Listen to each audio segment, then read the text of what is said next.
Don't show your face at our Thanksgiving table, you old fool. My daughter-in-law spat those words at me while standing in the doorway of the $2.5 million mansion I paid for. She looked me up and down with pure disgust and told me I was too loud and too unpolished for her high society friends. She thought she was banning a helpless old man from a family dinner. She had no idea she was actually cutting off her own life support. I just smirked, canceled every single cent of their funding, and vanished into the night. By sunrise, she was banging on my hotel door, her face ashen with panic because her credit cards were dead and her luxury SUV was being towed away. But let me back up to how this war began. My name is Winston Bishop. Back in the day on the south side of Chicago, they called me the Duke. I built a logistics and trucking empire from one rusted pickup truck into a fleet that crosses 48 states. I have faced union strikes, hostile takeovers, and street gangs. I know how to handle enemies, but I never thought my biggest enemy would be sleeping in my son's bed. I retired 5 years ago after my wife Beatrice passed away. I keep a low profile now. I drive a 10-year-old sedan, and I wear suits that went out of style a decade ago. I like it that way. It helps me see who people really are. And 3 days before Thanksgiving, I saw exactly who my daughter-in-law Courtney truly is. I drove over to my son Marcus's house on a Tuesday evening. The air was biting cold, the kind of Chicago wind that cuts right through your bones. I had stopped by the butcher shop and picked up a prime rib roast. It was heavy and expensive, and I wanted to drop it off early so it could marinate for Thursday. I was looking forward to this Thanksgiving. It had been a lonely year, and I just wanted to sit at the head of the table and see my granddaughter Zoe and maybe tell a few stories about how Beatrice used to burn the cornbread every single year. I pulled up to the driveway. The house was magnificent, a sprawling colonial estate in the best zip code in the state. I remember signing the check for the down payment. I remember signing the checks for the monthly mortgage too, though Marcus likes to pretend he handles that. I walked up the stone path clutching the brown paper bag with the meat. I could smell the faint aroma of sage and butter coming from the kitchen vent. They were already prepping. It felt like home, or so I thought. I rang the doorbell. I waited. I rang again. Finally, the heavy oak door swung open. It was Courtney. She was wearing a cream-colored cashmere sweater that probably cost more than my first car. She did not smile. She did not step back to let me in. She just stood there blocking the entrance like a bouncer at a club I was not cool enough to enter. "Hello, Courtney," I said, trying to keep my voice warm. "I brought the prime rib for Thursday. I figured I could help you season it tonight if you are busy." She did not even look at the bag. Her eyes were fixed on my shoes. My comfortable orthopedic leather shoes that had seen better days. She wrinkled her nose slightly. A microaggression I had seen 1,000 times before. "We need to talk about Thursday, Winston," she said. She never called me Dad or Pop, just Winston. And she said it like it was a bad taste in her mouth. "Okay," I said, feeling a sudden chill that had nothing to do with the wind. "Is everything all right? Is Marcus okay? Is Zoe sick?" "They are fine," she said, crossing her arms. "But plans have changed. We are hosting a very important dinner this year. Several members from the charity board are coming. The CEO of Marcus's firm might stop by. It is going to be a very sophisticated evening." I nodded slowly, not quite catching her drift yet. "That sounds nice. I will wear my best suit, the blue one Beatrice liked. I will make sure I do not tell the story about the time I drove the truck through the blizzard in '82. I will be on my best behavior." Courtney sighed. A long, dramatic exhale that puffed into the cold air. "No, Winston. You do not understand. You are not invited." I froze. The wind whistled in my ears, but her words were louder. "Excuse me," I asked, thinking I must have misheard her due to my hearing aid acting up. "You are not invited," she repeated slower this time, as if speaking to a child. "Look, let us be honest. You do not fit the vibe we are going for. You are too loud. Your mannerisms are too urban.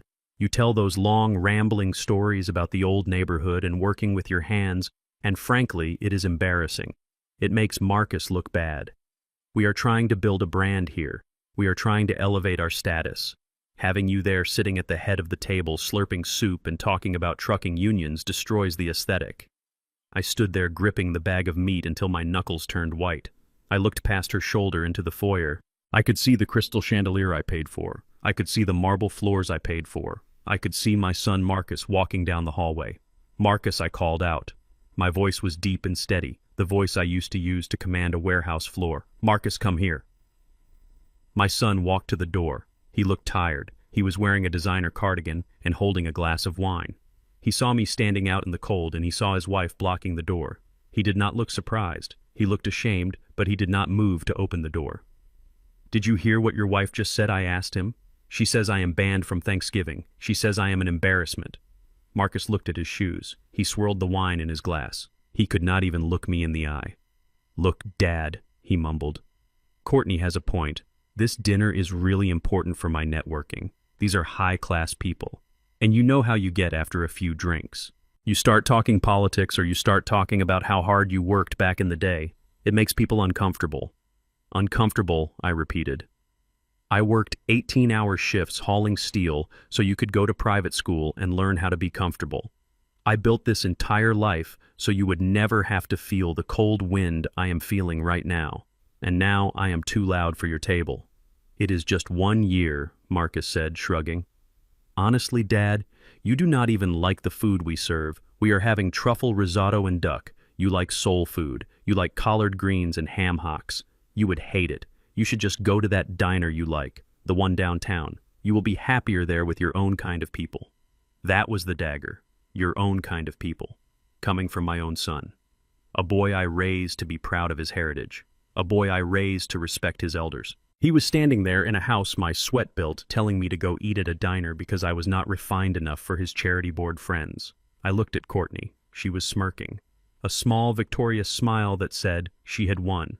She had finally severed the last tie. She had successfully pushed the old man out. "So that is it then?" I asked quietly. "I am not welcome in this house." "Not for this event, no," Courtney said, checking her perfectly manicured nails. "Maybe come by next week to pick up your mail or something. But please call first. We are going to be very busy recovering from the party." I looked at the house one last time. It looked warm and inviting from the outside, but inside it was rot. Pure rot. "I understand," I said. My voice was calm. Too calm. It was the calm before the tornado. "If that is how you feel, I will not bother you. I want you to have the Thanksgiving you deserve. A Thanksgiving that truly reflects your independence and your status." Courtney rolled her eyes. "Stop being dramatic, Winston. Just go home." "I will," I said. "Goodbye, Marcus."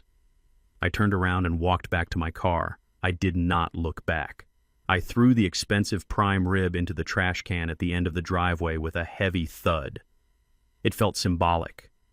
I was throwing away my investment. I got into my old sedan and started the engine. My hands were shaking not from cold but from rage. A cold, calculating rage. I did not drive to my small apartment. I drove straight to the Peninsula Hotel downtown. I valet parked my 10-year-old car next to the Lamborghinis and Ferraris. I walked up to the front desk. "I need the penthouse suite for the week," I told the receptionist. "And bring me a bottle of your oldest bourbon." Once I was in the room looking out over the city lights of Chicago, I sat down in a leather armchair. I poured a glass of bourbon neat. I took a sip and let the burn settle my nerves. Then I pulled out my phone. I dialed a number I had not called in months. It rang twice before a gravelly voice answered. "Levi Cohen here." "Levi, it is Winston." "The Duke." Levi said, his voice brightening. "To what do I owe the pleasure?" "It is late, Winston. Everything okay? No, Levi, everything is not okay, but it is about to be corrected. What do you need, Winston?" "I need you to open the vault, Levi. I need you to pull the file on the Bishop Family Trust." There was a pause on the line, the sound of paper shuffling. "You mean the operating file for Marcus and Courtney?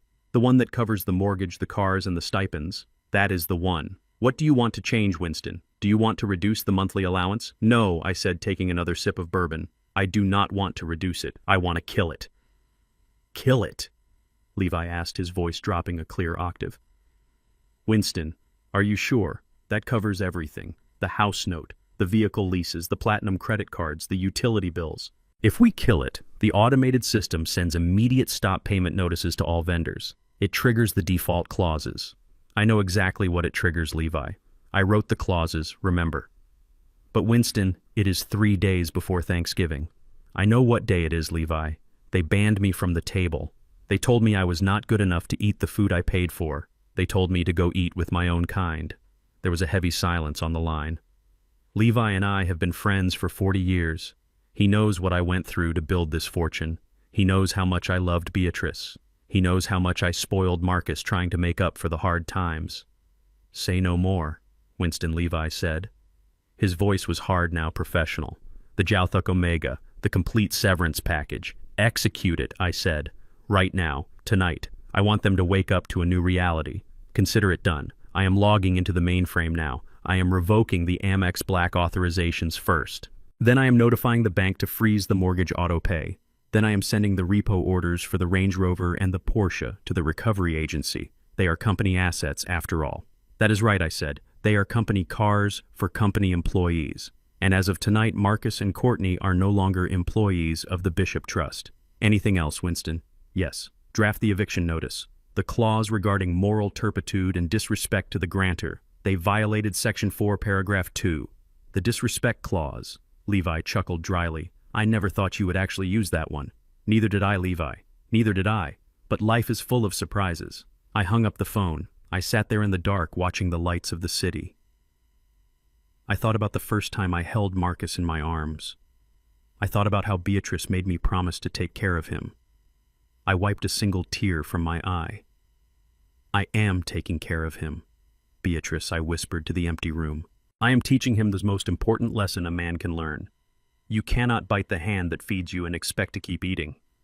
I finished my bourbon. I went to sleep on the high thread count sheets of the hotel bed. I slept better than I had in years. The next morning, I woke up to the sound of my phone buzzing against the nightstand. It was buzzing so hard it was dancing across the wood. I looked at the screen. Marcus, 5 missed calls. Courtney, 12 missed calls. Then a text message from Courtney. What did you do? My card was declined at the spa. This is not funny, Winston. Fix it now. I smiled.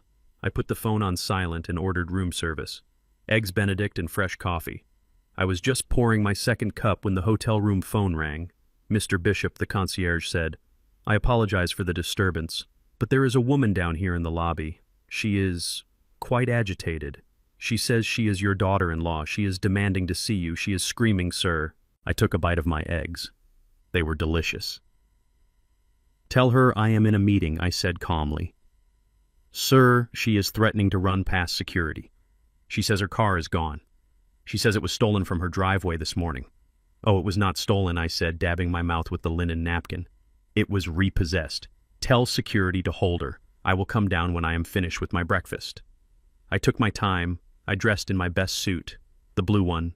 I put on my gold cufflinks. I brushed my gray hair until it shone. I looked like the Duke. When I finally stepped out of the elevator into the lobby 45 minutes later, it was a scene of chaos. Courtney was standing there, her hair disheveled, her face pale and blotchy without her usual heavy makeup. She was wearing a tracksuit and she looked small. She looked terrified. When she saw me, she lunged forward, but a large security guard stepped in her path. Winston, she shrieked. Her voice cracked. It was not the haughty voice from last night. It was the voice of someone who had just looked into the abyss. Winston, what have you done? The bank called. They said the mortgage is in default. They said we have 30 days to vacate. And my car. My car is gone. I walked up to her slowly. I clasped my hands behind my back. I looked at her with the same cold indifference she had shown me at the door. Hello, Courtney, I said. I thought you were busy preparing for your sophisticated dinner. What are you doing here bothering a loud old man? Fix this, she pleaded, grabbing my sleeve. Marcus is at the office, but his access badge did not work. Security escorted him out. He is freaking out, Winston. You have to fix this. We have guests coming tomorrow. The board members. I gently removed her hand from my sleeve as if she were a piece of lint. I cannot fix it, Courtney, I said. I am just a retired truck driver. I do not understand high finance. I only understand that when you ban the investor from the board meeting, the investment usually dries up. Please, she sobbed. Everyone was looking at us. The hotel guests, the staff. For the first time, she was the one causing a scene. She was the embarrassment. Go home, Courtney, I said, turning my back on her. If you still have one, walk home. It will give you time to think about the aesthetic of your new life. I walked away toward the hotel restaurant for a second cup of coffee, leaving her crying in the lobby. The war had officially begun, and I had fired the first nuclear missile. But I knew this was just the beginning. Courtney was a snake, and snakes bite back when they are cornered. She would try to hurt me. She would try to weaponize the only thing I still cared about, my granddaughter Zoe. I sat down at the table and opened the morning paper. My phone buzzed again. A voicemail from Levi. Phase 1 is complete, Winston, but you should know Marcus just called my office. He was crying. But then he started yelling. He said Courtney is going to go to the press. She is going to say you are senile. She is going to say you are abusing them financially. She is planning to play the victim card hard. I chuckled low in my throat. Let her try, Levi, I whispered to myself. Let her try. She forgets that before I was a rich man, I was a street fighter, and the Duke never loses. This Thanksgiving was going to be very interesting indeed. The glow of the laptop screen was the only light in the penthouse suite. It was 3 a.m, and the city of Chicago was asleep, but I was wide awake. I sat there in my silk robe staring at the digital dashboard of the Bishop Family Trust. It was a complex web of accounts transfers and standing orders that I had built over 10 years to ensure my son and his wife never felt the cold wind of poverty. I had set it up to be a safety net. But looking at the numbers now, I realized I had not built a net. I had built a hammock. A hammock where they swung lazily back and forth, drinking wine and judging the man who wove the ropes. My finger hovered over the enter key. I took a sip of cold water. My hand did not shake. Yesterday at the door of the mansion, when Courtney looked at me like I was something she had stepped in, I felt a crack in my heart. But now, in the silence of this hotel room, that crack was filling up with concrete. I clicked the mouse. Access denied. That was the first domino. I had just revoked Courtney's administrative access to the main checking account. She could no longer see the balance. She could no longer transfer funds to cover her shopping sprees. I moved to the next tab. The credit cards, specifically the American Express Centurion card, the black card. It is a piece of titanium that screams power. Courtney loved that card more than she loved her own husband. She used it to buy her way into social circles that would otherwise laugh at her. I pulled up the transaction history. Just yesterday, she had spent $4,000 on floral arrangements for a dinner I was banned from. $4,000 on flowers that would die in 3 days while she told me I was not good enough to sit at her table. I highlighted the account. Status active. I clicked the drop-down menu. Select reason for closure. I typed 2 words, misuse of funds. Click, status suspended. I watched the little loading circle spin. It was hypnotic. With that one click, I had turned her from a socialite into a woman with a piece of useless metal in her purse. But I was not done. I navigated to the mortgage portal. The house. That beautiful colonial sprawling estate on the North Shore. The purchase price was $2.5 million. I had put down 40%, and the trust paid the monthly mortgage of $12,000 automatically. Marcus and Courtney never even saw the bill. They probably thought houses just paid for themselves like magic. I went to the auto-pay settings, cancel auto-pay, confirm yes. Then I went a step further. I contacted the private lender, a man I had done business with for 30 years. I sent a secure message, call the note. They are in violation of the occupancy clause. Initiate foreclosure proceedings if payment is not received in full by close of business tomorrow. They would not be able to pay. I knew for a fact Marcus had less than $500 in his personal checking account. He spent every dime of his salary on watches and dinners trying to keep up with Courtney's lifestyle. Finally, the cars. The Range Rover Autobiography she drove to yoga. The Porsche 911 he drove to the golf course. Both were leased under Bishop Logistics, my old company. Technically, they were fleet vehicles. I opened the fleet management software. Vehicle 104 and Vehicle 105. Status active. I changed it to stolen/unauthorized use. I authorized immediate recovery. I closed the laptop. The room went dark. I walked to the window and looked out at the city.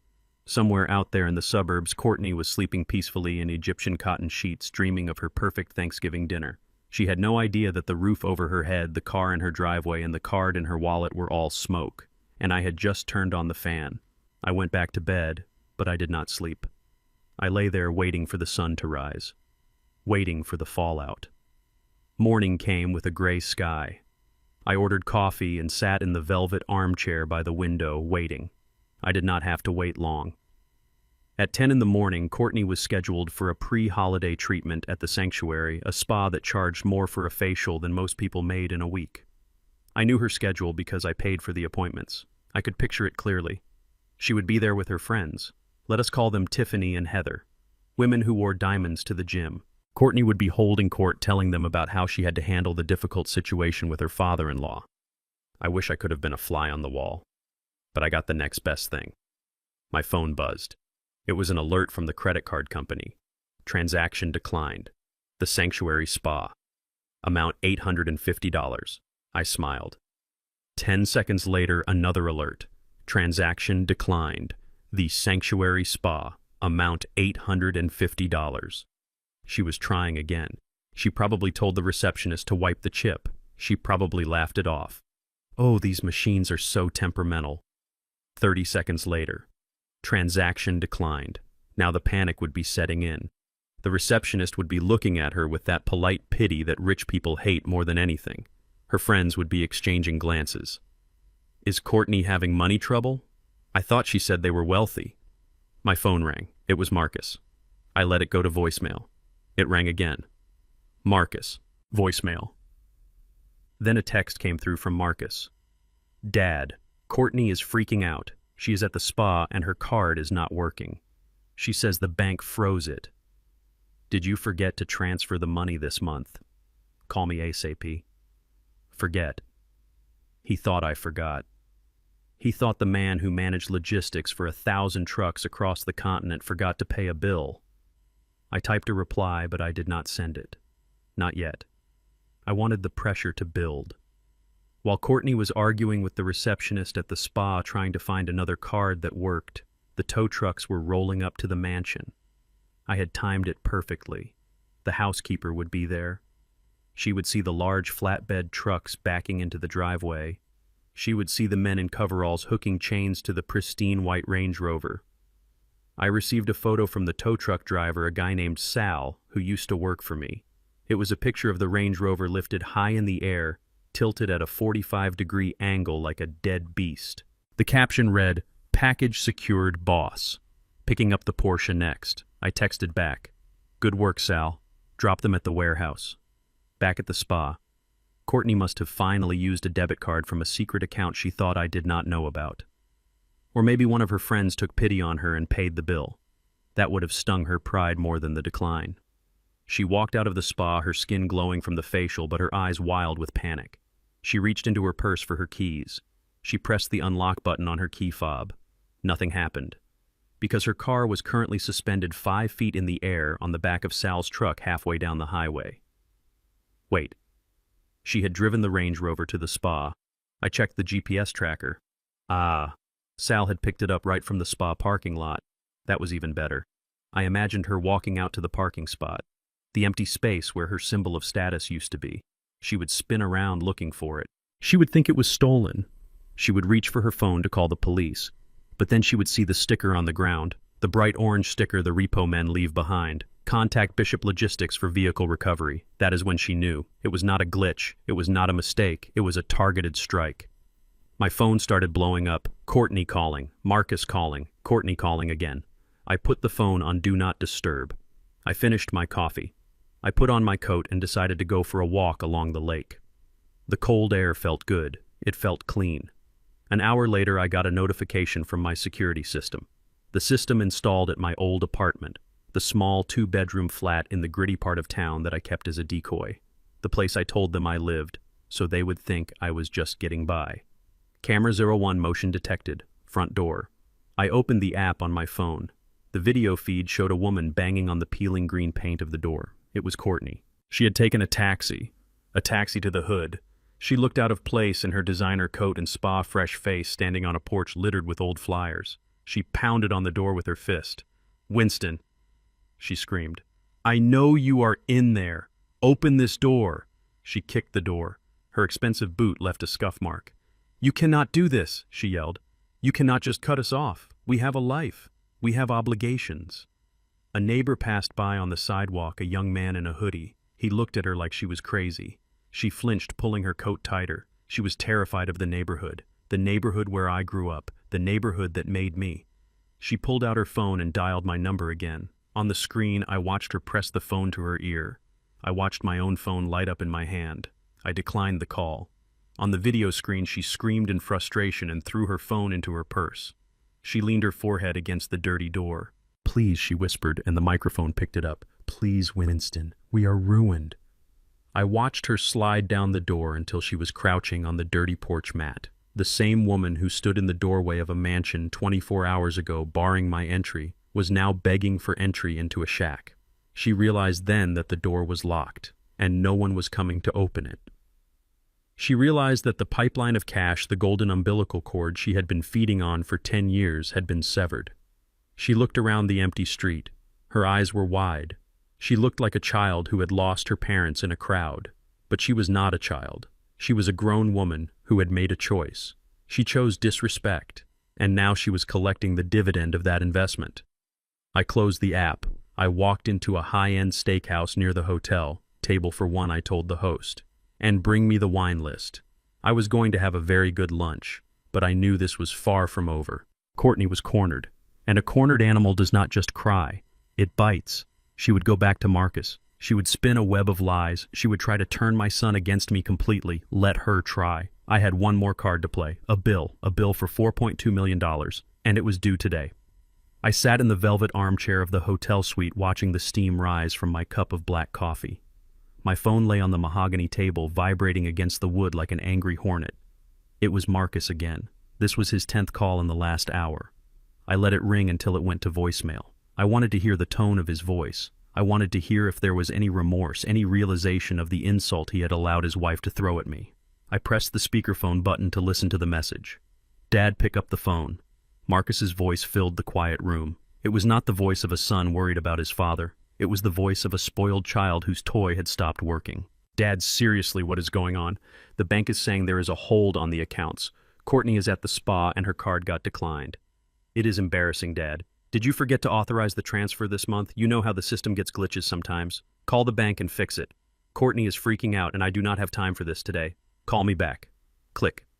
I sat back and shook my head slowly. The denial was breathtaking. He actually thought this was a glitch. He thought I was just a senile old man who forgot to press a button. He could not conceive that the faucet which had hydrated his lifestyle for a decade could ever be turned off on purpose. He thought the money was a natural resource like air or sunlight, something he was entitled to just for existing. I looked at my watch. It was 2 in the afternoon. According to the schedule Courtney had prattled on about weeks ago, today was her exclusive pre-Thanksgiving tea party. She had invited the wives of the charity board members to the house. It was her chance to show off the renovations I paid for and the art collection I bought. I picked up my iPad. I logged into the smart home main control system. I had installed it myself 3 years ago, insisting that a house that size needed central management. Of course, they never learned how to use it. They just shouted commands at Alexa and expected magic. I saw the status of the house. Interior temperature 72 degrees, lighting scene, afternoon ambience, music system playing classical playlist in the drawing room, fireplace gas line active. It looked cozy, it looked expensive, it looked like a setting for people who respected their elders. But that was not who lived there. I navigated to the Master Utilities tab. The electric bill was in my name. The gas bill was in my name. The internet service provider account was in my name. I selected the option for service suspension. "Are you sure you wanted to disconnect service to this address?" "Yes." "Reason for disconnection?" "Owner request. Vacating premises." I pressed confirm. I leaned back and closed my eyes, imagining the scene. At that exact moment in the sprawling living room of the Bishop estate, Courtney would be holding a delicate porcelain teacup. She would be laughing that fake laugh she uses with rich people, throwing her head back just enough to show off her diamond necklace. The room would be warm, bathed in the soft glow of the chandeliers. And then, darkness. The crystal chandeliers would flicker and die. The soft classical music would cut out, leaving a jarring silence. The hum of the refrigerator in the kitchen would stop. The gas fireplace, which added that touch of old-world charm, would hiss once and extinguish as the safety valve tripped. I could see it clearly, the confusion. The guests looking around nervously. Courtney freezing mid-laugh. "Oh dear," she would say, forcing a smile. "It must be a power outage in the neighborhood. These storms, you know." She would rush to the window expecting to see the whole street dark. But she would see the neighbor's house blazing with light. She would see the street lamps humming. The darkness was only on her. It was a targeted darkness. Back in my hotel room, I watched the iPad screen. System offline. Connection lost. I poured myself another cup of coffee. The coffee tasted bitter, but the satisfaction was sweet. An hour passed. My phone started ringing again. But this time it was not just a call, it was a barrage. Texts, voicemails, missed calls. I picked up the phone and listened to the latest voicemail from Marcus. Dad, pick up. The power is out. The whole house is dark. Courtney has guests here. Dad. The security system is down, the heating is off, and it is freezing. I called the electric company and they said the account holder canceled the service. What is wrong with you? Fix this immediately. He still did not get it. He was angry now, he was yelling, but he still thought he could order me around. He still thought I was his employee. I decided it was time to let him stew for a bit longer. I took a shower, I shaved, and I put on a fresh shirt. I was preparing for the next phase. Meanwhile, back at the mansion, the tea party had turned into a disaster. I learned the details later from the housekeeper Maria, who I had tipped generously for years. When the house went dark and the temperature started to drop, the guests did not stay long. Rich people do not like discomfort. They made polite excuses, clutching their fur coats and fleeing the cold, dark tomb that the mansion had become. Courtney was left standing in the foyer, holding a candlestick, looking like a ghost. Her perfect afternoon was ruined. Her reputation as the perfect hostess was tarnished. When Marcus finally arrived home, having taken a humiliating Uber ride because his Porsche was sitting in my warehouse, he walked into a war zone. "Where is he?" Courtney screamed. Her voice echoed off the cold marble walls. "Where is that senile old lunatic?" Marcus tried to calm her down. "Honey, I am calling him. He is not answering. I think he is having some sort of episode." "Maybe he is confused." "Confused?" Courtney shrieked, throwing the candlestick across the room. It clattered loudly against the floor.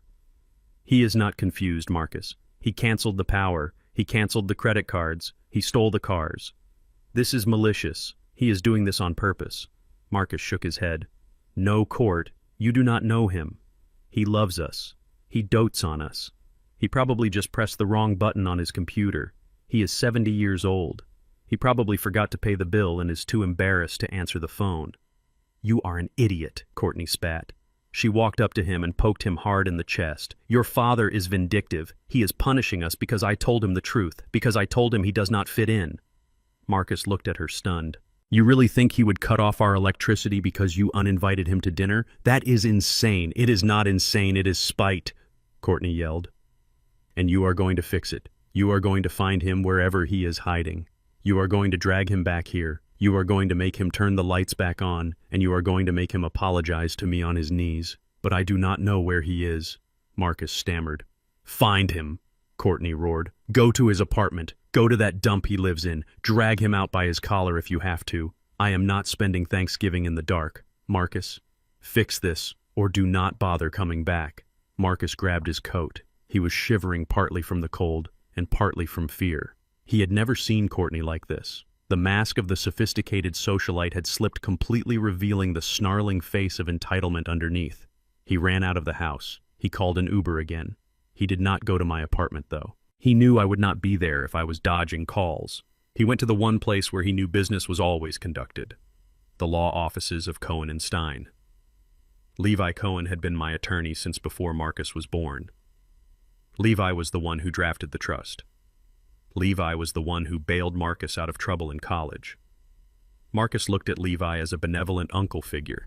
He thought he could just waltz in and get Levi to fix the clerical error.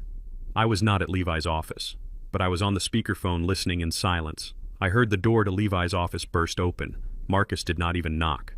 "Levi, thank God you are here," Marcus said, breathless and frantic. "You have to help me. Dad has lost his mind. He cut the power to the house. The cards are dead. Courtney is hysterical. You have to access the trust accounts and override his commands. He is obviously having a mental breakdown." I heard the sound of Levi shifting in his leather chair. Levi is a calm man. He speaks softly, which forces you to lean in and listen. "Sit down," Marcus Levi said. His voice was not warm. It was steel wrapped in velvet. "I do not have time to sit," Marcus yelled. "I need you to fix the bank accounts. Sit down," Levi barked. The room went silent. I heard the creak of the chair as Marcus finally sat. Levi sighed. "Marcus, this is not a breakdown. This is not a glitch. And I cannot override the commands because I am the one who executed them." "What?" Marcus whispered. You Why? Because your father instructed me to, Levi said. But why? Marcus sounded like a child on the verge of tears. We did not do anything. Courtney just told him that we wanted a private Thanksgiving. That is all. We just wanted one holiday without him making a scene. Levi let out a dry, humorless laugh. Is that what you call it? A private holiday. You banned him from his own property, Marcus. You insulted the man who put the clothes on your back. So he cuts off the lights, Marcus protested. That is an overreaction. It is abusive. Levi slammed a heavy file folder onto the desk. The sound echoed through the speakerphone like a gunshot. This is not abuse, Marcus Levi said. This is accounting. What is that? Marcus asked, staring at the file. This, Levi said, opening the folder, is a bill. A bill? Yes, a notice of debt and demand for repayment. You see, Marcus, for the last 10 years your father has covered your living expenses. The house, the cars, the vacations, the credit cards. In your mind, those were gifts. But legally, under the terms of the Bishop Family Trust, they were conditional loans. Loans. Marcus's voice cracked. But he never said, "It is in the paperwork you signed when you turned 25, Levi interrupted. The paperwork you did not bother to read because you were too busy planning your honeymoon in Bali. Clause 14, Section B clearly states that all disbursements are interest-free loans contingent upon the beneficiary maintaining cordial and respectful familial relations with the grantor. Marcus was silent. He was paralyzed. Yesterday, Levi continued, his voice cold and precise, you violated that clause. When you allowed your wife to ban Winston from the table and you stood there and said nothing, you triggered the default mechanism. The loans are now due. How much? Marcus stammered. Levi flipped to the last page of the document. $4,250,000. The silence that followed was heavy. It was the sound of a world crashing down. That is impossible, Marcus whispered. We do not have that kind of money. You know we don't. I know, Levi said, closing the folder, which is why I have also prepared this. He slid another paper across the desk. What is this? Marcus asked weakly. An eviction notice, Levi said. You have 30 days to vacate the property. The house is being seized as collateral to offset a portion of the debt. But it is Thanksgiving, Marcus cried. You cannot do this on Thanksgiving. Levi leaned forward. Marcus looked him in the eye. You wanted a Thanksgiving without your father, Levi said. Congratulations, Marcus. You got exactly what you asked for. Now get out of my office. You are trespassing. I heard the chair scrape against the floor as Marcus stood up. He stumbled out of the office without another word. I pressed the mute button on my phone. I looked out the window at the city skyline. It was starting to snow. The denial was over. Now the reality would set in. Marcus was walking out into the cold with a $4 million debt on his shoulders, and he had to go home and tell Courtney that not only was the party over, but they were about to lose the dance floor. I took a sip of my coffee. It was cold now, but for the first time all day, it tasted good. Phase 2 was complete. But I wasn't done yet. They still had their pride. They still thought they could spin this. They still thought they were the victims. It was time to take away their last hiding place. It was time to expose the truth about where all that money had really gone, and specifically what Courtney had done with the college fund I set up for Zoe. I picked up the phone and dialed my private investigator, Dante. Dante, I said, it is time. Bring me the file on the gambling debts. It was time to light a match and burn the rest of the lies down. The speakerphone on my hotel desk was the only connection I had to the life I was systematically dismantling. I sat there with my hands folded, staring at the device, visualizing the scene playing out 5 miles away in the high-rise office of my attorney, Levi Cohen. I knew that office well. It was a room designed to intimidate, with floor-to-ceiling windows overlooking the Chicago skyline and a mahogany desk that cost more than the house I grew up in. On one side of that desk sat Levi, a man with a mind like a steel trap. On the other side sat my son Marcus, a man who had never stepped into a trap he did not set for himself.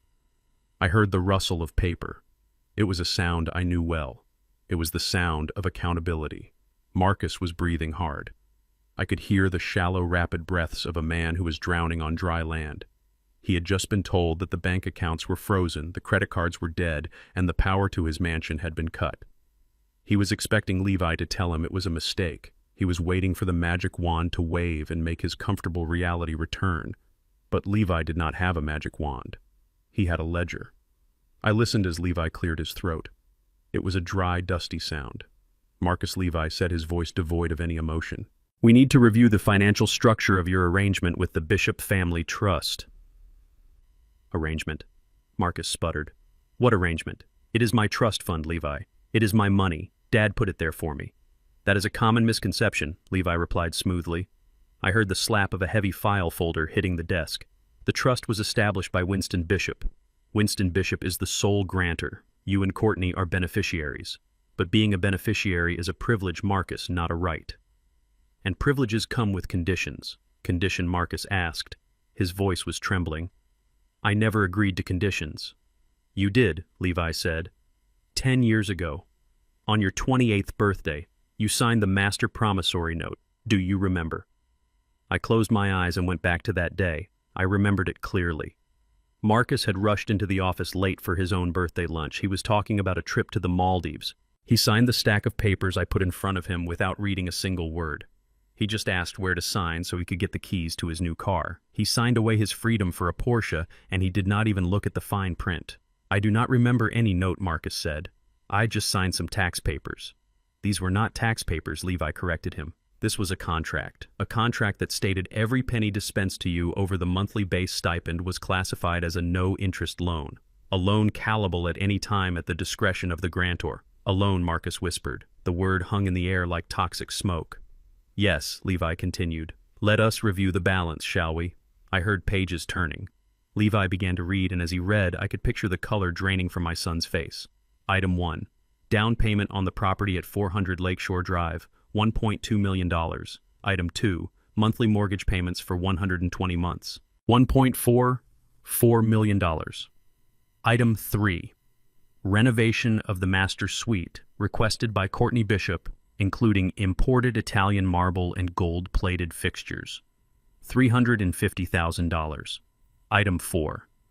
Purchase of 2 luxury vehicles plus insurance and maintenance. $280,000. Item 5. Miscellaneous lifestyle expenses including travel, dining, and clothing allowances. $800,000. Levi paused. The silence was deafening. I took a sip of water, but my throat felt dry. Hearing the numbers read out loud was staggering even for me.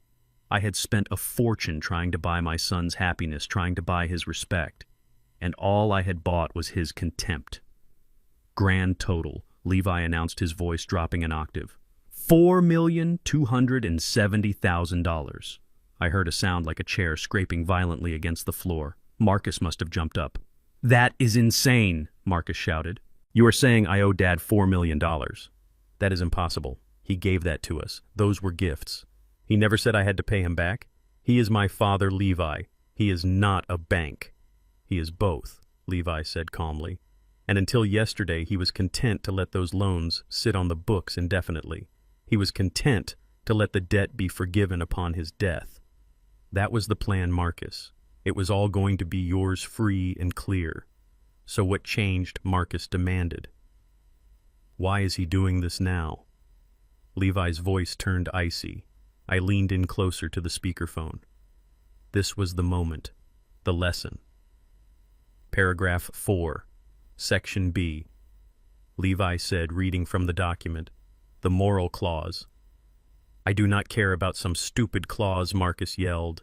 "You should," Levi snapped, "because it is the reason you are now destitute. The clause states that the forbearance of these loans is contingent upon the beneficiary maintaining a relationship of mutual respect and dignity with the grantor. It specifically prohibits actions that cause public humiliation, reputational damage, or emotional distress to the grantor." There was a pause. Marcus was processing it. "Emotional distress," Marcus muttered. "Because of Thanksgiving, because Courtney uninvited him, because your wife told the man who built the roof over her head that he was not good enough to sit under it," Levi said, "and you stood there and let her do it. You allowed your father to be humiliated in front of staff and neighbors. You treated the Duke like a beggar at your gate. That, Marcus, is a violation of the contract. But," Marcus stammered, "it was just a misunderstanding. We can fix it. I will call him. I will tell Courtney to apologize." It is too late for apologies, Levi said, closing the folder. The default has been triggered. The loans have been called. What does that mean? Marcus asked. His voice was so small now, so fragile. It means, Levi said, that the full balance of $4,270,000 is due immediately. Immediately, Marcus squeaked. I do not have $4 million, Levi. I have $400 in my checking account. I am aware of your liquidity issues, Levi said, which brings us to the collateral.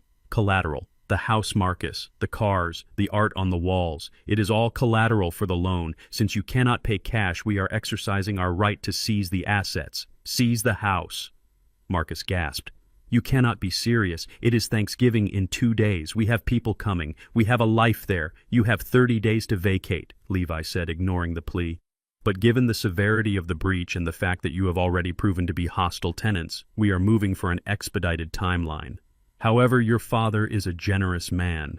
He is, Marcus asked, hope creeping back into his voice. Yes, Levi said. He is giving you a choice. You can pay the $4.2 million in full within 30 days. Or you can surrender the deed to the house voluntarily by tomorrow morning and vacate the premises immediately. If you choose the second option, he will forgive the remaining balance of the debt. Leave. By tomorrow, Marcus whispered. But where will we go? The accounts are frozen. We have no money for a hotel. Courtney will die, Levi. She will literally die if she has to leave that house. Then I suggest she starts packing, Levi said coldly. Because if she is still in that house on Thanksgiving Day, the sheriff will be there to escort her out. And Marcus, I promise you that will be a scene far more embarrassing than having your father eat turkey at your table. I heard Marcus sobbing. It was a pathetic sound. He was 38 years old, crying in a lawyer's office because the free ride was over. I wanted to feel sorry for him.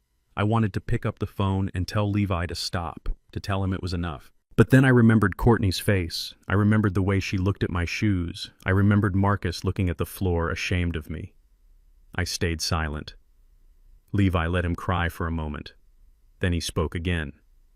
Here is the notice of default, Levi said. And here is the voluntary surrender of deed. Take them. Go home to your wife. Explain to her the true cost of her arrogance.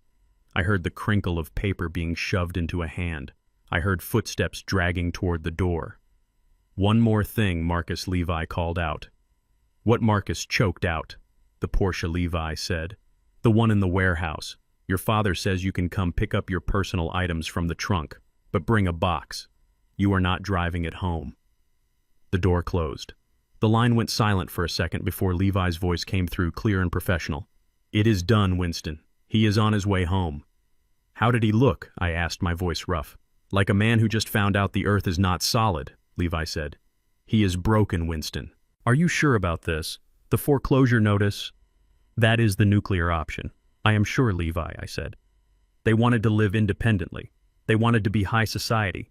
Well, in high society you pay your bills, and their bill is past due. I hung up the phone. I walked to the window. The snow was falling harder now, covering Chicago in a white blanket. Somewhere out there, Marcus was in an Uber heading back to a dark, cold mansion holding a piece of paper that said his life was a lie.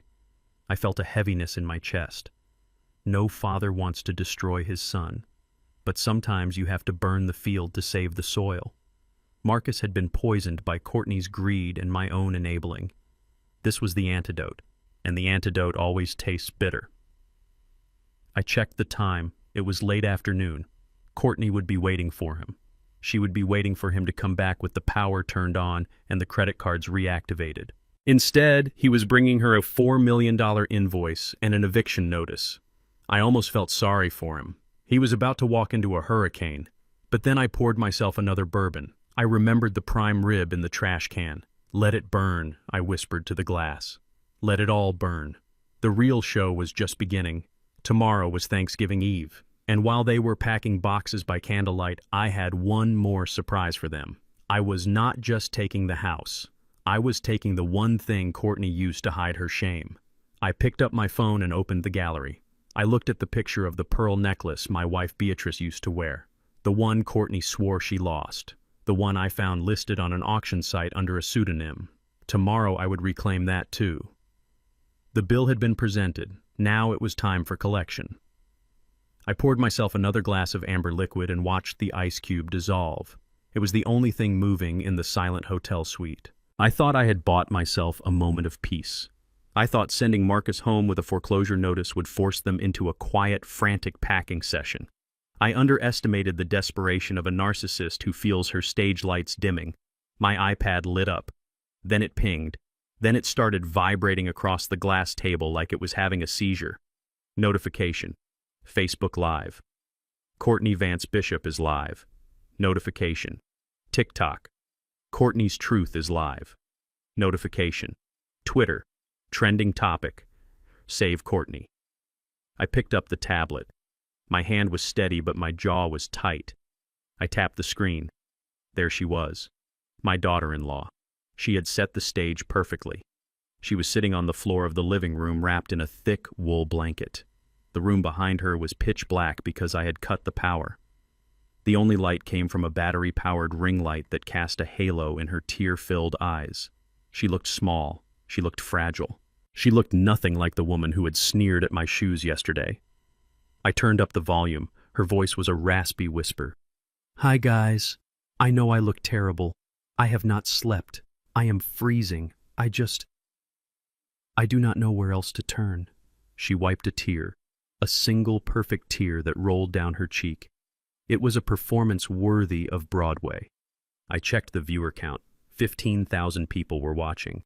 15,000 strangers were currently sitting in their warm homes inviting my family drama into their living rooms. My father-in-law, Winston Bishop. She paused to let a sob escape. He cut off our power. He froze our bank accounts. He stole our cars. He left me and my husband and our daughter here to freeze in the dark. Comments started flying up the screen. "OMG, that is a monster. Call the police. Who does this to their family?" Courtney leaned into the camera. Her eyes went wide. "But that is not the worst part, guys. The money. I could live without the money. We are simple people. But the hate is what kills me." I took a sip of whiskey. I wondered where she was going with this. "You guys know Marcus is black. And you know I am white. We never thought love saw color. But Winston, he is from a different time. He has always looked at me with this disgust. He calls me..." She hesitated, acting as if she could not bear to say the words. "He calls me an outsider. He told Marcus that he should have married one of his own kind." I slammed the glass down on the table hard enough to crack the coaster. The lie was so bold, so vicious, it took my breath away. I marched with Dr. King in '68. I built a company that employed men and women of every color when other logistics firms were still segregated. And now this woman, this privileged woman who had never worked a day in her life, was painting me as a bigot to garner sympathy points on the internet. But she was not done. She had one more dagger to throw. And the worst part, the reason he is doing this right now, right before Thanksgiving, is because of Zoe. My heart stopped. "Do not bring her into this, Courtney. Do not you dare." "He hates that we have a daughter," she whispered. "He told Marcus that the Bishop name dies with a girl. He said unless I gave him a grandson, I was useless. He said Zoe was a waste of resources. That is why he cut the college fund. Because he does not think a girl needs an education." I felt a roar building in my chest. It was a primal sound. I loved Zoe more than life itself. The college fund was the only thing I had kept sacred, the only thing I had not touched in this purge. She was lying. She was using my granddaughter as a human shield. The comments on the screen were moving so fast now they were a blur. "Boycott Bishop Logistics. Find this man and end him. He is a misogynist pig. Protect Zoe at all costs." Courtney looked into the lens, her face a mask of tragic heroism. "Please, guys, we have nowhere to go. He is evicting us tomorrow. If anyone can help, if anyone can donate to our GoFundMe linked below so we can just get a hotel room and some food, we would be so grateful. We just want to survive." She ended the video. I sat there in the silence of the penthouse. My blood was boiling, but my mind was cold.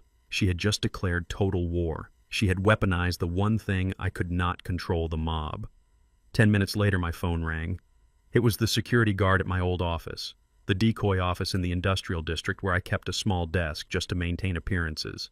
"Mr. Bishop," the guard said, his voice shaky. "You need to stay away from here, sir." "What is happening, Frank?" I asked. "It is bad, sir. About 20 people just showed up. They saw the video. They are throwing rocks. They spray painted the front door. Someone threw a brick through the reception window. Is anyone hurt?" "No, sir, the office is empty." "But they are chanting your name. They are calling you a racist. They are calling you a child abuser. The police are on their way, but sir, it is ugly." I closed my eyes. A brick through the window. That was how it started. That was how it always started. A lie travels halfway around the world while the truth is still putting on its shoes. Courtney had unleashed a beast she could not control. She thought this would pressure me into giving the money back. She thought I would be scared of the bad publicity. She did not know Winston Bishop. I did not build an empire by flinching when a rock came through the window. I built it by finding out who threw the rock and buying the quarry. I told Frank to lock down the building and go home. Then I picked up my phone and dialed Dante. My private investigator answered on the first ring. He sounded tired but alert. "I saw the video," Winston Dante said. "She is good. I will give her that. She is very good." "She is desperate," I said, poured myself another drink. "She just accused me of being a racist and a misogynist in front of 50,000 people. She just incited a riot at my old office." "I know," Dante said. "My team is scrubbing the comments now, but it is viral, Winston. The narrative is set. You are the villain. The evil, rich father-in-law oppressing the struggling young family." "Let them talk," I said. "The internet has the memory of a goldfish. By next week they will be outraged about a cat stuck in a tree. But Courtney has made a fatal error." "What is that?" "She made it personal. She brought Zoe into it, and she asked for money." I paused, swirling the amber liquid in my glass. "Dante, I want you to go deeper." "Deeper than the gambling debt?" Dante asked. "Much deeper. You saw that performance. That was not just a woman worried about her bills. That was a woman terrified of exposure. She is hiding something, Dante. Something bigger than the 500 grand she lost on crypto. Something she is hiding from Marcus. You think she has a secret life? I think a woman who lies that easily about her family has been practicing for a long time. I want to know who she talks to when Marcus is at work. I want to know where she really goes when she says she is at the charity board meetings. I want you to pull her phone records for the last 5 years. Text messages, deleted emails, GPS history, everything. That is a lot of data, Winston. It will take all night. Then drink a lot of coffee, I said. I want ammunition, Dante. She threw a brick at my window. I want to drop a nuclear bomb on her house. I hung up. I walked to the window and looked out at the snowy streets of Chicago. Somewhere down there in the dark, people were hating me. They were writing think pieces about my toxic masculinity. They were judging a man they had never met based on the lies of a woman who measured her worth in likes and shares. But I felt a strange sense of calm, because I knew the truth. And the truth is a slow-acting poison. Courtney thought she had won this round. She was probably checking her GoFundMe right now, watching the donations roll in from sympathetic strangers. $5 here, $10 there. She was probably calculating how soon she could turn the power back on. But she did not know that every dollar she accepted was fraud. She did not know that by soliciting money based on lies, she was crossing the line from civil dispute to criminal deception. And she definitely did not know that I had the receipt for the pearl necklace. My phone buzzed again. It was a text from Marcus. "Dad, please. People are threatening to burn down the office. Just give her what she wants. She promises to take the video down if you reactivate the cards." I stared at the message. Even now he was brokering a deal. Even now he was trying to negotiate with terrorists. I typed a reply. "No negotiation. Tell your wife to enjoy the donations. She will need them for her legal defense fund." I sent it. Then I sat back and waited for Dante to call. I knew he would find something. People like Courtney always leave a trail. They are so arrogant they think no one is watching. They think they are the directors of their own movie. But she forgot one thing. I am the producer, and I just cut the budget. The night was long and the whiskey was smooth. I watched the snow fall and I planned my next move. Tomorrow was the day before Thanksgiving, the day of travel, the day of family reunions. For Courtney, it was going to be the day of reckoning. 3 hours later, my phone rang. It was Dante. "Winston," he said. His voice was different this time. It wasn't tired. It was urgent. "What did you find, Dante? You are going to want to sit down for this." "I am sitting." We pulled the deleted cloud backups from her phone. We found a folder she thought she had wiped. It is not just gambling, Winston. What is it? It is another family, Dante said. My hand froze on the glass. What do you mean another family? I mean, she has been paying rent on an apartment in the city for 3 years. An apartment occupied by a man named Julian. And there are photos, Winston. Photos of her. Photos of them. And photos of a child. A little boy. I felt the room spin. A child. A boy. Is it Marcus's son? I asked, my voice barely a whisper. No, Dante said. The dates do not match. The boy is 4 years old. She met Marcus 5 years ago. But Winston, she is paying for this boy's private school with money from Zoe's trust fund. The glass in my hand shattered. I didn't even feel the cut. She has a secret child with another man, and she is using my granddaughter's money to support him. That is correct, Dante said. And that is not all. This man, Julian, he is not just a boyfriend, he is her dealer. The crypto losses. They weren't losses, they were laundering. She was washing the money to move it to him. I looked at the blood dripping from my hand onto the white tablecloth. It was bright red. Send it to me, I said.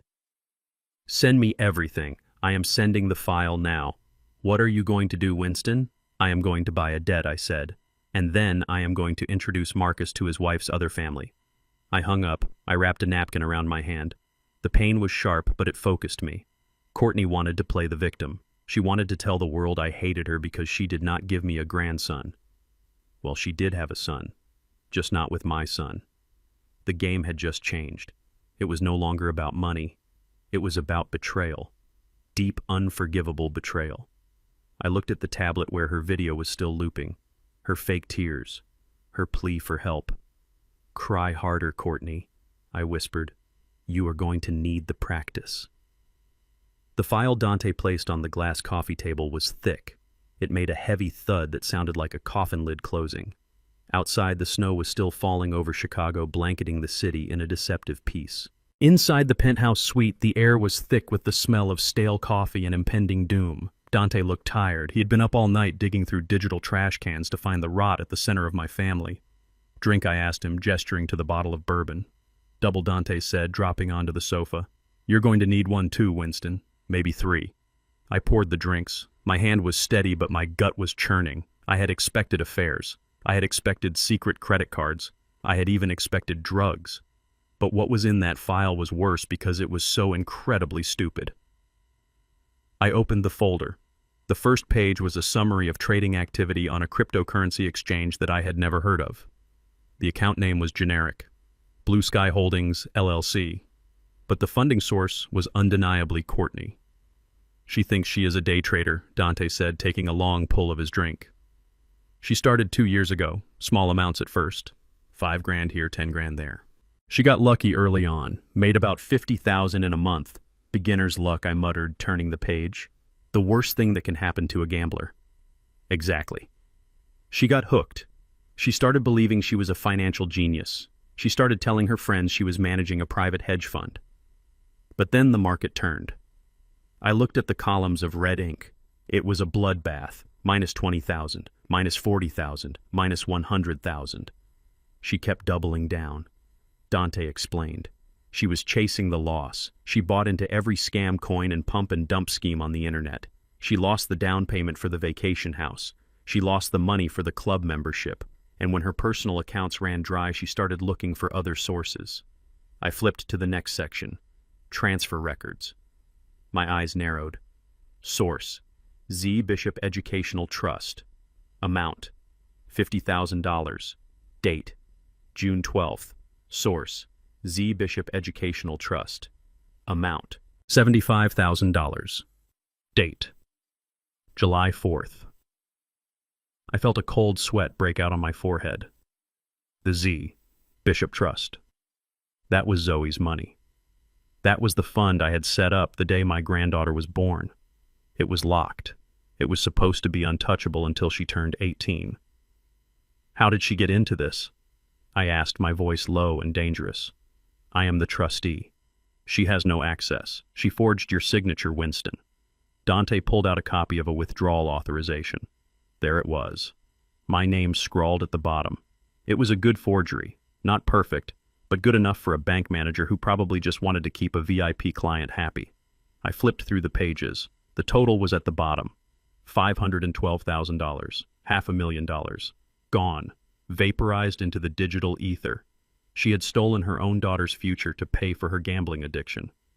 She is broke, Winston Dante said softly. That is why she panicked when you cut the cards. She is not just worried about the Thanksgiving party, she is worried about the margin calls. The sharks are circling. She owes people who do not use lawyers to collect debts. I closed the file. I felt a strange sense of calm. The kind of calm a soldier feels when he finally sees the enemy clearly. This was no longer a family dispute. This was a crime. Get the car, I told Dante. Where are we going? To the police. No, I said, standing up and buttoning my coat. Not yet. First, I am going to see the only innocent person left in this mess. Take me to St. Jude's Academy. The drive to the private school was silent. I watched the city pass by gray and cold. I thought about Zoe. She was 15 now. Smart. Sensitive. She had Beatrice's eyes and my stubbornness. I had not seen her in 2 weeks because Courtney kept making excuses. She has piano practice. She is studying for finals. She has a cold. Now I knew the truth. Courtney was not keeping her busy. She was keeping her away. She was terrified that Zoe might say something.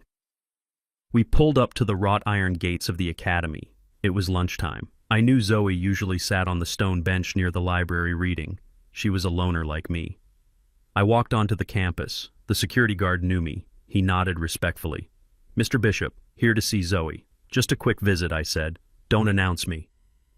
I found her exactly where I expected. She was wrapped in a thick scarf, her breath puffing out in little clouds as she read a paperback book. She looked so much like her grandmother it made my heart ache. Zoe, I called out softly. She looked up. Her eyes went wide. Grandpa! She dropped the book and ran to me. She didn't walk, she ran. She threw her arms around me and buried her face in my wool coat. She was shaking. Hey, now, I said, patting her back. It is okay. I am here. She pulled back, wiping her eyes. Mom said you were sick. She said you were in the hospital and we could not visit because it was contagious. I felt a fresh wave of rage. Another lie. I am not sick, sweetheart, I said, brushing a snowflake from her hair. I am perfectly fine, but we need to talk. Your mom, she posted a video online. Did you see it? Zoe looked down at her boots. All the kids saw it, Grandpa. They were whispering about it in homeroom. Mom said you cut us off because you hate us. She said we are going to be homeless. Is it true? I took her hands. They were cold. I realized she was not wearing gloves. I did cut off the money, Zoe. That part is true. But not because I hate you. Never you. I did it because your parents have forgotten how to be adults. They have forgotten how to be honest. Zoe bit her lip. She looked like she was wrestling with something heavy. Something too heavy for a 15-year-old girl. Grandpa, she whispered, I need to tell you something, but you have to promise not to tell Mom I told you. She said if I told you she would send me to boarding school. My blood ran cold. The threats, the manipulation. I promise, I said. You are safe with me. What is it? Zoe took a deep breath. A few months ago, Mom came into my room. She was crying. She said she needed help. She said Daddy made a bad investment, and we were going to lose the house if she did not find money fast. I squeezed her hands. Go on. She asked me to open the safe in my closet. The one you gave me. The one where I keep the necklace. The world stopped. The necklace. Beatrice's pearls. A triple strand of South Sea pearls with a diamond clasp. It was the first real gift I ever bought my wife when the business finally took off in the 80s. Beatrice wore them every Sunday. She wore them to Marcus's graduation. She was wearing them in the last photo ever taken of her. When she passed, I gave them to Zoe. I told her, these are for your wedding day. Grandma will be watching over you. Zoe started to cry, silent tears that cut tracks through the cold on her cheeks. She took them, Grandpa. She said she just needed to borrow them. She said she was going to get them appraised for insurance, but that was 3 months ago, and last week when I asked for them back, she screamed at me. She said I was selfish for caring about jewelry when the family was drowning. I felt a physical blow to my chest. It was harder than any punch I had ever taken in a union brawl. She sold them. Courtney took the most sacred object in our family history, the physical embodiment of my wife's memory, and she sold it to cover her crypto losses. She threw Beatrice's legacy into a digital slot machine. I pulled Zoe into a hug again. I held her tight so she wouldn't feel me shaking. "It is okay, baby," I whispered. "It is not your fault. You did nothing wrong. I miss Grandma." Zoe sobbed into my coat, "And I miss the pearls. I feel like I lost her all over again." I closed my eyes. Behind my eyelids, I saw red, pure, unadulterated red. For the last 24 hours, I had been operating on logic. I had been a businessman closing a bad deal. I had been a father disciplining a wayward son. But now I was a widower whose wife's grave had been robbed. Logic was gone. Mercy was gone. There was only the scorched earth policy left. I pulled back and looked at Zoe. I wiped her tears with my thumb. "Listen to me, Zoe. Do you trust me?" "Yes, Grandpa." "Good. I want you to go back to class. Finish your day. When you go home tonight, things are going to be very chaotic. Your mom and dad might be yelling. They might be packing." Packing, Zoe asked, fear in her eyes. "Yes, but you do not worry. You pack your bag. Just your favorite things, your books, your laptop. Tomorrow is Thanksgiving, and I promise you we are going to have a real Thanksgiving. And I promise you I will get those pearls back, even if I have to tear this city apart brick by brick." "Really?" she asked. "I give you my word as a bishop," I said. "And a bishop never breaks his word." I watched her walk back into the school building. She looked a little lighter, a little stronger. I walked back to the car. Dante was waiting. He took one look at my face and started the engine without asking. "Back to the hotel?" Dante asked. "No," I said. My voice sounded strange to my own ears. It sounded like gravel grinding against steel. "Find out where she sold them, Dante." "The pearls." "Yes. Find out which pawn shop or fence she used. I do not care what it costs. Find them. And then take me to the house," I said. "The house." "You mean the mansion?" "Yes." "But Winston, you are banned, remember? She will call the police if you step foot on the property." "Let her call the police," I said, staring out the window. "I want the police there. I want witnesses. Because I am not going there to eat turkey. I am going there to deliver the bill for the pearls, and the price is going to be her freedom." Dante pulled into traffic. "You are going to have her arrested, Winston, your son's wife, the mother of your grandchild." "She is not a mother," I spat out. "A mother protects her child's future. She stole it. A mother preserves the family history. She pawned it. She is a parasite, Dante. And today, I am the exterminator." "Drive." The car sped up, merging onto the highway toward the wealthy suburbs. The sky was darkening. A storm was coming. But the storm inside the car was already raging. Courtney thought she was playing the victim card. She thought she could cry on TikTok and win. She did not know that I held the trump card. She stole $500,000 from a minor. That is a federal crime. She forged my signature. That is fraud. But selling Beatrice's pearls, that was a death sentence. I took out my phone. I opened the banking app. I looked at the frozen accounts. I was done playing with levers and switches. I was done being the silent wallet in the background. I dialed Levi Cohen. "Levi," I said when he answered. "Winston, did you see the file from Dante?" "I did. It is bad, Winston. Embezzlement, forgery. If we take this to the district attorney, she is looking at 10 years minimum. Draft the complaint," I said. "Winston, are you sure? Once we file this, there is no going back. Marcus will never forgive you." "Marcus is blind," I said. "He needs to see who he is sleeping with." "Draft the complaint, Levi. And call the sheriff. Tell him to meet me at the Bishop residence in 1 hour. Tell him to bring handcuffs." "Handcuffs," Levi repeated. "You want her walked out in cuffs. I want her walked out in chains," I said. I hung up. I sat back and watched the snowflakes hit the windshield. They looked like little pearls falling from the sky. "I am coming for them, Beatrice," I whispered. "I am coming for them. And God help anyone who stands in my way." The internet is a noisy place. While thousands of strangers were busy typing angry comments on Courtney's video calling me a monster, I was busy doing what I have always done. I was doing business. I did not waste my time replying to comments or recording a defense video. I did not care about the court of public opinion. I cared about the court of law. And to win in a court of law, you do not need likes. You need leverage. I sat in the back of a dimly lit cigar lounge on the outskirts of the city. The air was thick with smoke and the smell of old leather. Across from me sat a man named Jimmy the Gent. He was not a banker. He was not a lawyer. He was the kind of man you went to when the bank said no.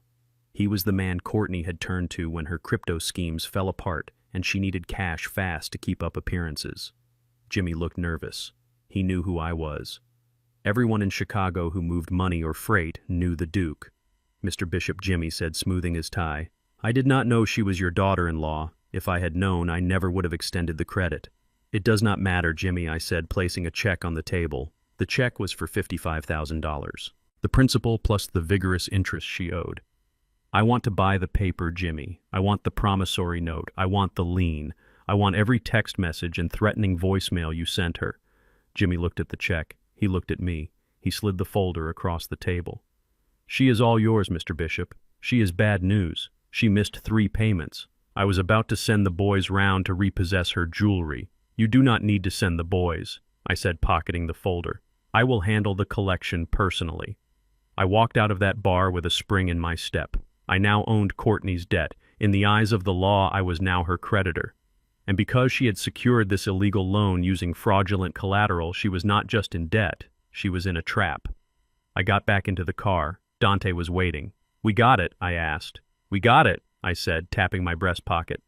Now let us go see what is happening at the auction house. I opened my iPad to check the hidden cameras in the mansion. The power was still out, so the main system was down, but the battery-operated backup cameras in the hallways were still pinging every few minutes. The scene inside the house was pure chaos. It looked like a high-end boutique had exploded. Marcus had just walked in the door. He was wet from the snow, and he looked like a beaten dog. He was holding the eviction notice Levi had given him. Courtney was running around the living room by the light of a flashlight. She had piles of boxes on the floor. Orange boxes. Hermes boxes. What are you doing? Marcus asked, his voice echoing in the cold house. Courtney didn't even look up. She was shoving a $20,000 Birkin bag into a shipping box. I am selling them. Marcus, she screamed. I found a buyer on Instagram, a reseller in Miami. He is wiring me $30,000 for the collection tonight. We need cash, Marcus. We need to get a hotel room.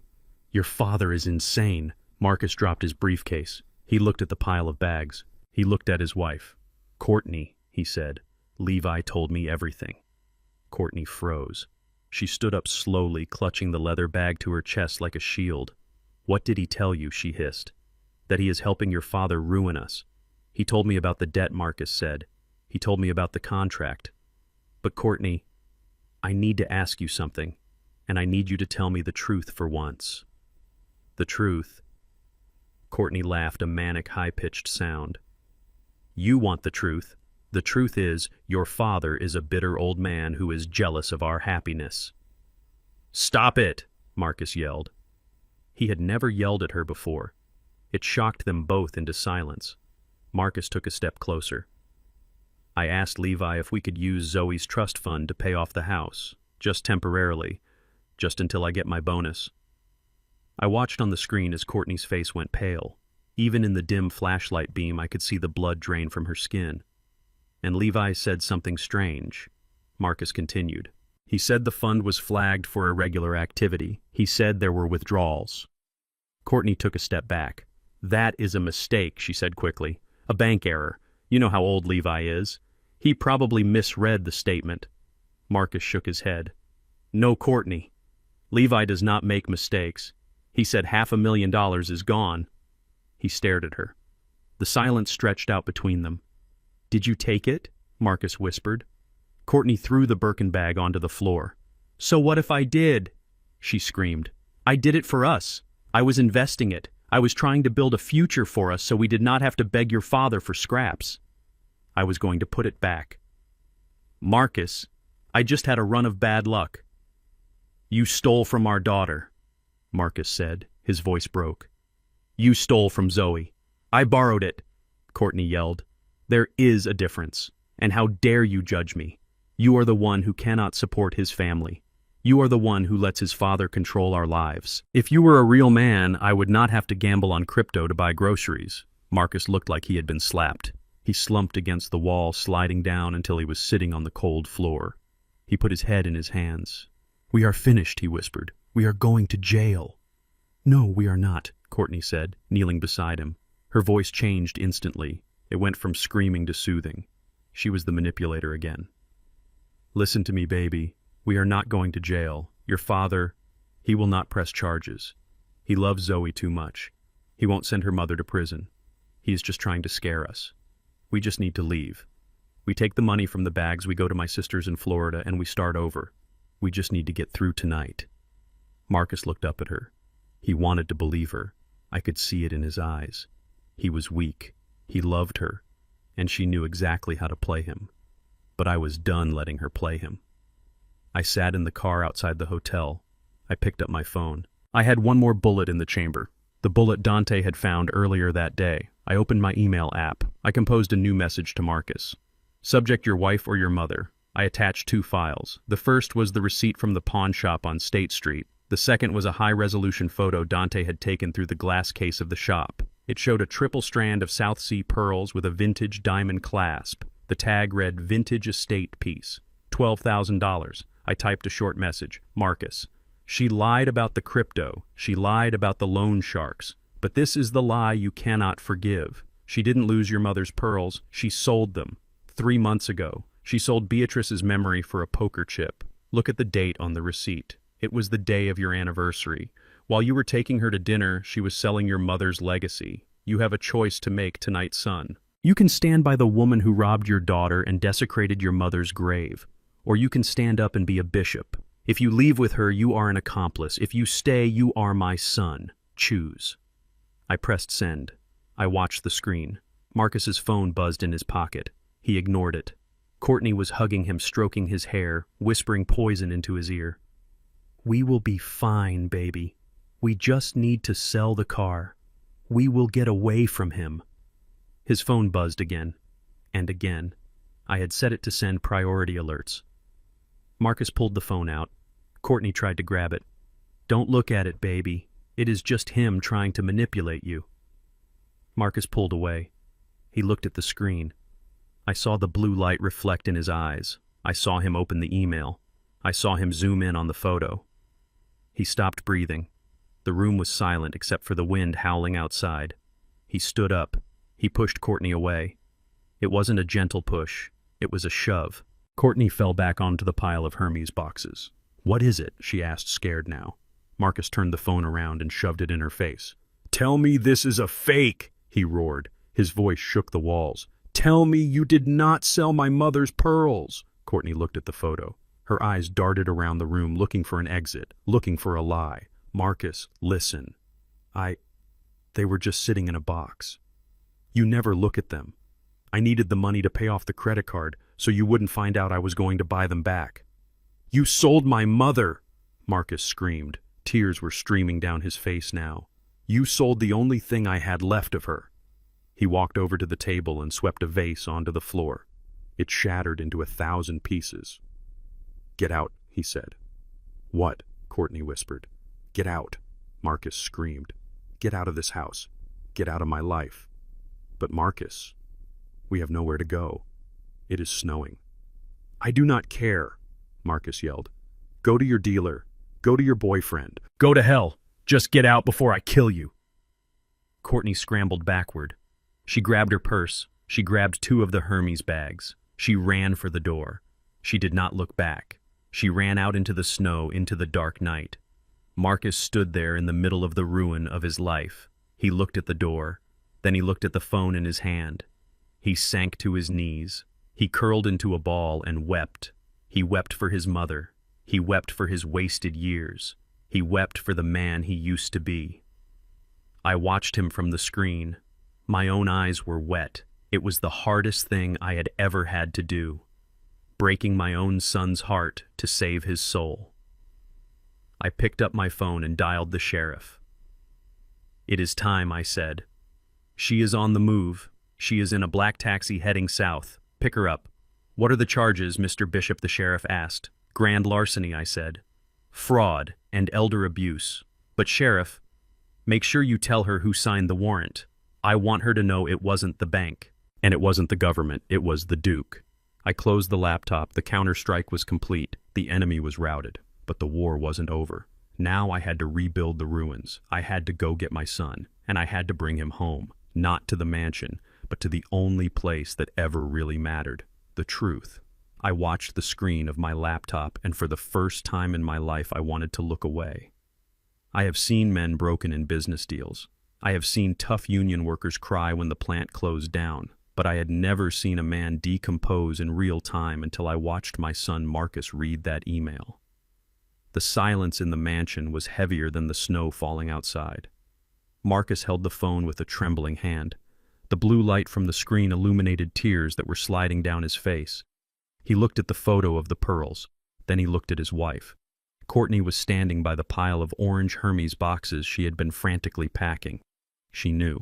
She knew the game was over, and like a cornered rat, she decided she wasn't going to beg anymore. She was going to bite. "You sold them," Marcus whispered. His voice was so quiet it barely registered on the microphone. "You sold my mother."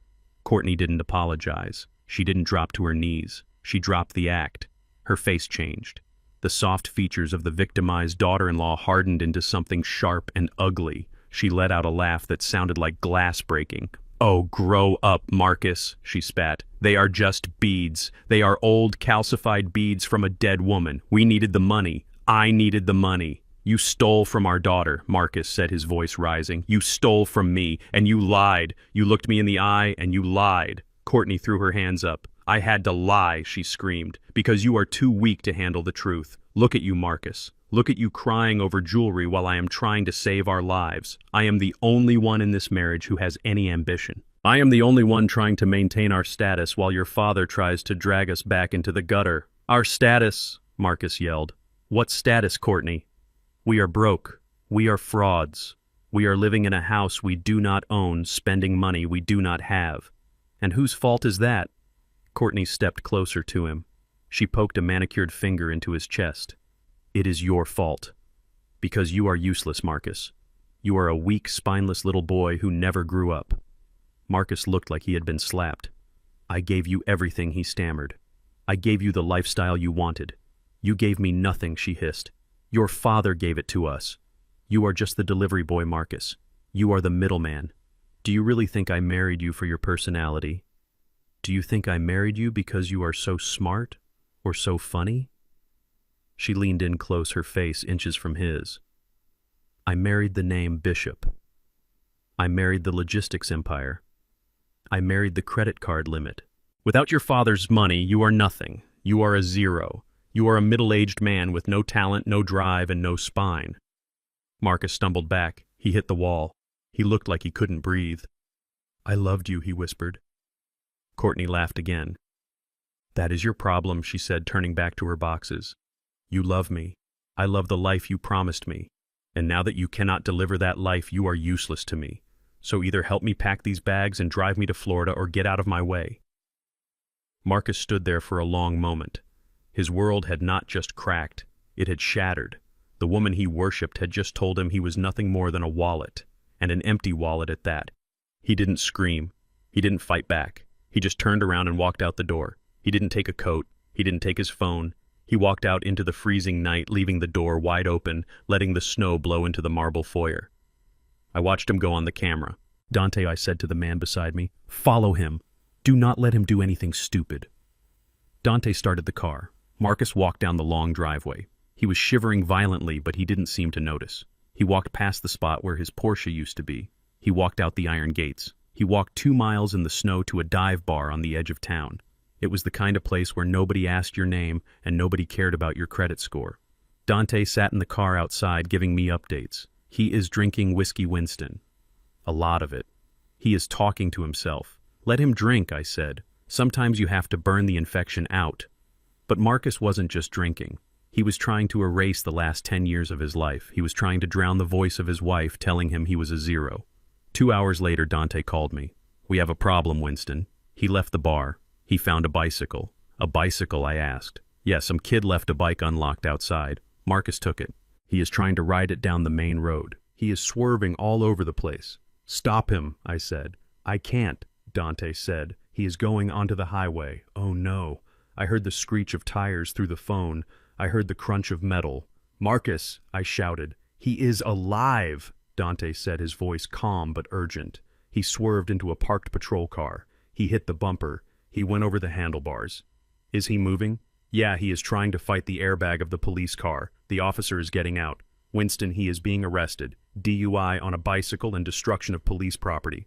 I closed my eyes and let out a long breath. This was rock bottom. My son, the heir to a logistics dynasty, was being handcuffed in the snow for crashing a stolen bicycle into a cop car. Do not interfere, I told Dante. Let them book him. Meet me at the station with the bail money. The police station was a grim place.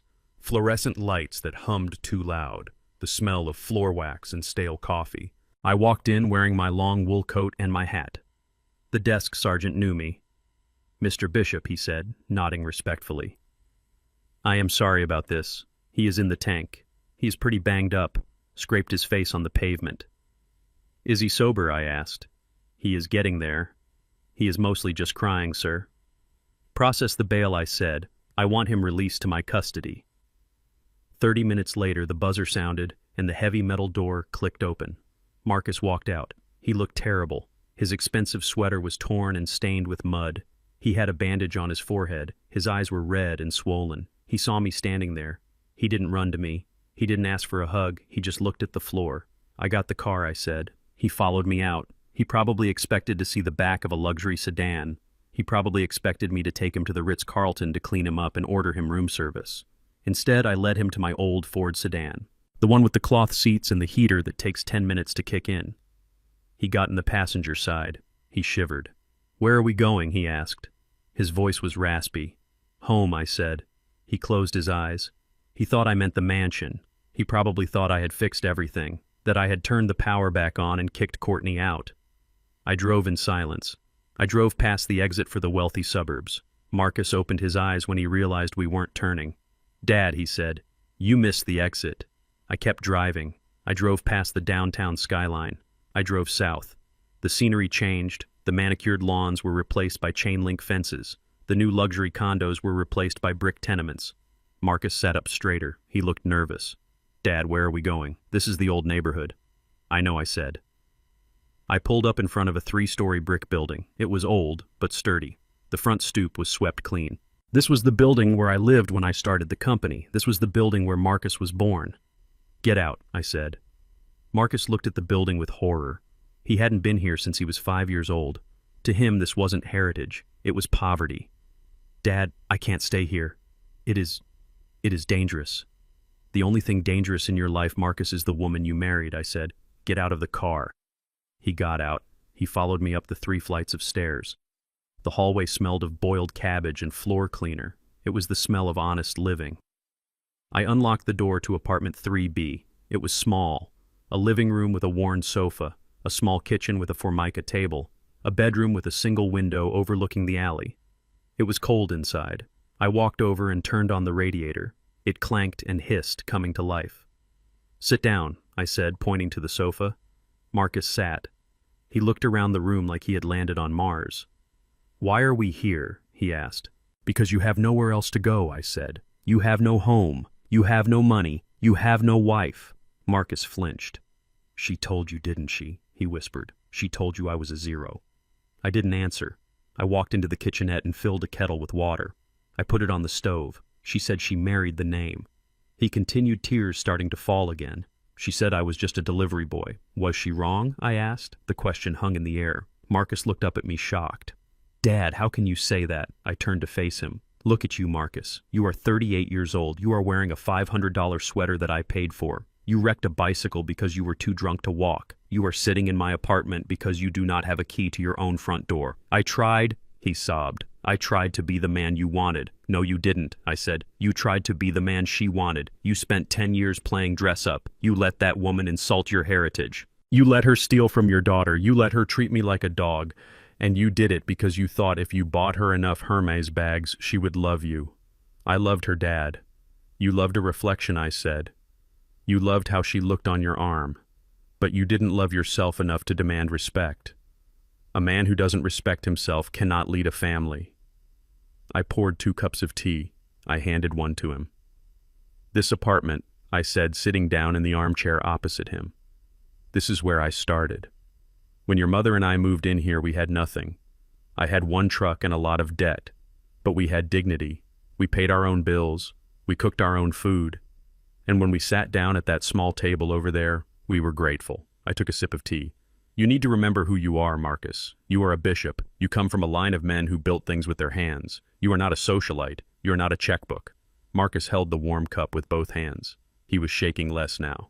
What do I do, Dad? He asked. My life is over. No, I said. Your vacation is over. Your life is just starting. I stood up and walked to the closet. I pulled out a blanket and a pillow. I tossed them onto the sofa.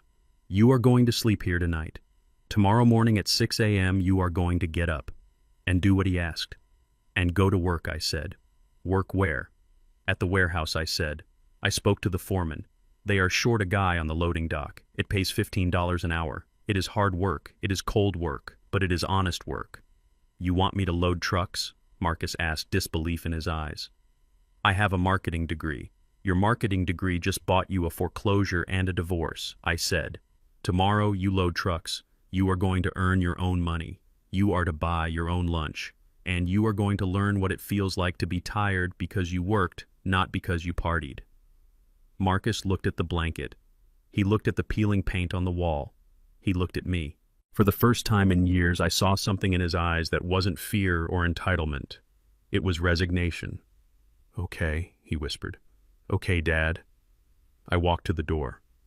I will be back in the morning, I said. Don't leave. The door locks from the inside. And Marcus. He looked up.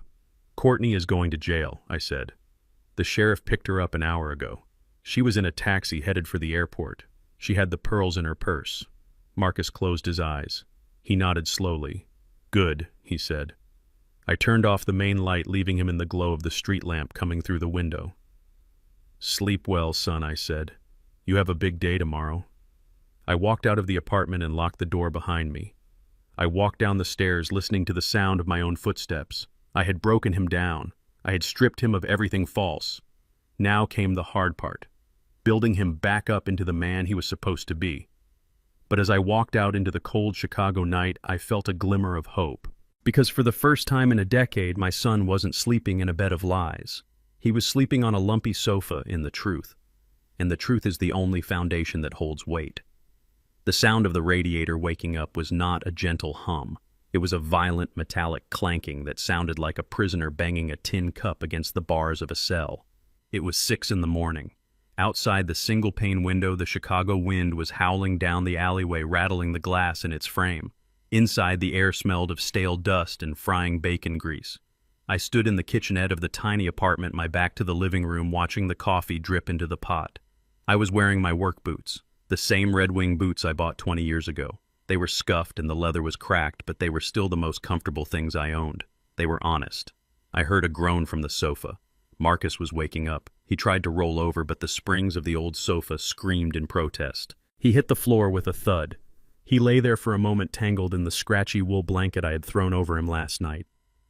He looked around the room with wild, disoriented eyes. For a second, he probably thought he was in a nightmare. Then he saw the peeling paint on the ceiling. He saw the water stain in the corner that looked like a map of Florida. He saw me, and he realized the nightmare was his life. Good morning, sunshine, I said, pouring black coffee into a chipped mug. Get up. You are burning daylight. Marcus sat up, rubbing his face. He looked terrible. His eyes were bloodshot from the whiskey and the crying. His expensive haircut was matted on one side. He was wearing the same cashmere sweater he had worn to the police station, but now it smelled like a holding cell. Dad, he croaked. His voice was dry. Is there any water? Tap is over there, I said, pointing to the sink. The glass is in the cupboard. Don't mind the rust stain near the rim. It gives it flavor. Marcus pulled himself up. He walked to the sink like an old man. He drank from the tap, cupping his hands because he couldn't find the glass fast enough. He splashed cold water on his face. He looked at his reflection in the small, cracked mirror above the sink. He stared at himself for a long time. I do not belong here, Dad, he whispered.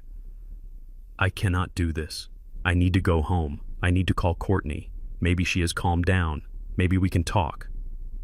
I slammed the coffee mug down on the Formica table. The sound made him jump. Sit down, Marcus. He sat. He looked like a child waiting for a beating. You are not calling her, I said, sitting opposite him. And you are not going home. Because that house isn't your home. It never was. It was a stage set, Marcus. And the play is over. Marcus looked at his hands, soft hands, manicured hands, hands that had never held anything heavier than a steering wheel or a wine glass. "Why do you hate her so much?" he asked. He looked up at me and there was real pain in his eyes. "Is it because she is white? Is that it? Courtney said you were always prejudiced. She said you never accepted her because she didn't look like us." I laughed. It wasn't a happy laugh. It was a bark. "You think this is about race?" I asked. "You think I care about the melanin in her skin?" I leaned across the table. "Your mother and I moved into this apartment in 1974. We had $50 to our name. I was driving a truck for a company that made me eat my lunch in the cab because they didn't want colored drivers in the break room. Your mother scrubbed floors in office buildings downtown. She washed dishes until her hands were raw and cracked and bleeding. I held up my own hands. They were scarred, they were rough. We did that for you, Marcus. We ate beans and rice for 5 years so we could save enough to buy our first truck. We slept on a mattress on the floor in this very room so we could save enough to buy a house in a safe neighborhood. We took the insults. We took the spit. We took the doors slamming in our faces." I pointed a finger at him. "I do not hate Courtney because she is white, Marcus. I hate her because she made you white." Marcus flinched. "What?" "She erased you," I said. "She took my son, the boy who used to run these streets, the boy who used to sit on his grandmother's lap and listen to stories about the struggle, and she turned him into a prop. She bleached your soul, Marcus. She made you ashamed of where you came from. She made you ashamed of the sweat that paid for her diamonds." "That is not true," Marcus protested weak. "She loves me. Does she?" I asked. "Or does she tolerate you? Think back, Marcus. Think back to the barbecue 3 years ago. The 4th of July. Marcus looked away. I saw his jaw tighten. "You remember," I said. "Your cousin Darnell came up from Mississippi. He brought his kids. He brought his smoker. He wanted to cook ribs in your backyard. He wanted to play music. He wanted to celebrate. And what did Courtney do?" Marcus didn't answer. He stared at the steam rising from the coffee. "She told you to send them away," I said. My voice was hard now, merciless. "She told you they were too loud. She said the smoke would ruin the patio furniture. She said the neighbors would complain about the ghetto music." Marcus closed his eyes. "And what did you do, Marcus? Did you stand up for your blood? Did you tell her that Darnell was the one who taught you how to ride a bike? Did you tell her that those loud people were the reason you had a backyard to begin with? No. You went out there and you told Darnell there was a mix-up with the dates. You told your own cousin to leave. You sent them away with a plate of cold food like they were beggars." I stood up and walked to the window. "That was the day I lost you, Marcus. Not today. That day. When you looked at your own family through her eyes and saw trash instead of treasure. That is why I hate her. She took your pride. She took your history. And she replaced it with a credit card limit and a country club membership where the waiters look like you, but the members don't." The room was silent except for the wind rattling the glass. Marcus was crying again. But these weren't the panicked tears of a man losing his money. These were the quiet, heavy tears of a man realizing he had lost himself. "I remember," he whispered. He looked up at me. "I remember she told me not to invite Aunt Sarah to the wedding because she was too fat. She said it would ruin the photos." He wiped his nose with his sleeve. "I remember she threw away the quilt Grandma made me. She said it smelled like old people. She said it didn't match the duvet." He looked down at his hands. "I let her do it, Dad. I let her throw it away." I walked back to the table and put a hand on his shoulder. It was heavy. "You let her do it because you thought she was the prize," I said. "You thought if you erased enough of yourself you would finally fit into her world. But you never fit Marcus. To her you were just an accessory. A black husband to prove she was progressive and a rich husband to prove she was successful. You were a trophy, and trophies don't speak. Trophies don't have families. Trophies just sit on the shelf and shine." Marcus grabbed my hand. He squeezed it hard. "I am sorry, Dad. I am so sorry. I know," I said. "And I forgive you. But forgiveness doesn't pay the rent. And forgiveness doesn't build character." I pulled my hand away and walked to the closet. I pulled out a pair of coveralls. They were blue, navy blue. They had the Bishop Logistics logo on the pocket. The old logo, the one I drew myself 40 years ago. "Put these on," I said, tossing them to him. Marcus caught them. He looked at the heavy fabric. "What are these?" "Your new suit," I said. I threw a pair of work boots on the floor next to him. They were new. I had bought them yesterday, knowing this moment was coming. "Size 10, I said. "Steel toe. Put them on." Marcus stood up. He took off the cashmere sweater. He folded it neatly and placed it on the chair. Then he picked it up again and threw it in the trash can. He stepped into the coveralls. He zipped them up. They were a little loose, but they fit. He sat down and laced up the boots. He pulled the laces tight. He stood up. He looked taller. He looked solid. "How do I look?" he asked. "You look like a man who is ready to work," I said. I grabbed my keys. "The warehouse opens in 20 minutes. The foreman's name is Miller. He doesn't care who your father is. He cares if you can lift 50 pounds and show up on time.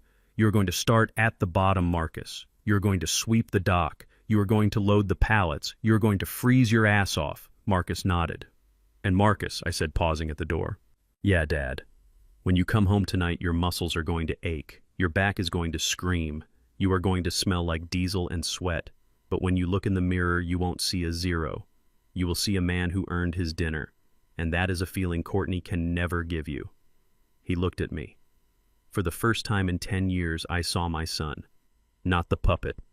The son. "Let us go," he said. We walked out of the apartment. We walked down the 3 flights of stairs. The stairs creaked under our boots. It was the sound of a new beginning. Outside, the snow had stopped, but the wind was still biting. The world was gray and cold. But as we walked to the car, Marcus didn't shiver. He buttoned his collar and walked into the wind. He was broke. He was homeless. He was divorced. But as I watched him get into that beat-up Ford sedan, I knew one thing. He was finally free. The lesson had begun, and class was in session. The silence in the mansion after Marcus walked out was not empty. It was heavy.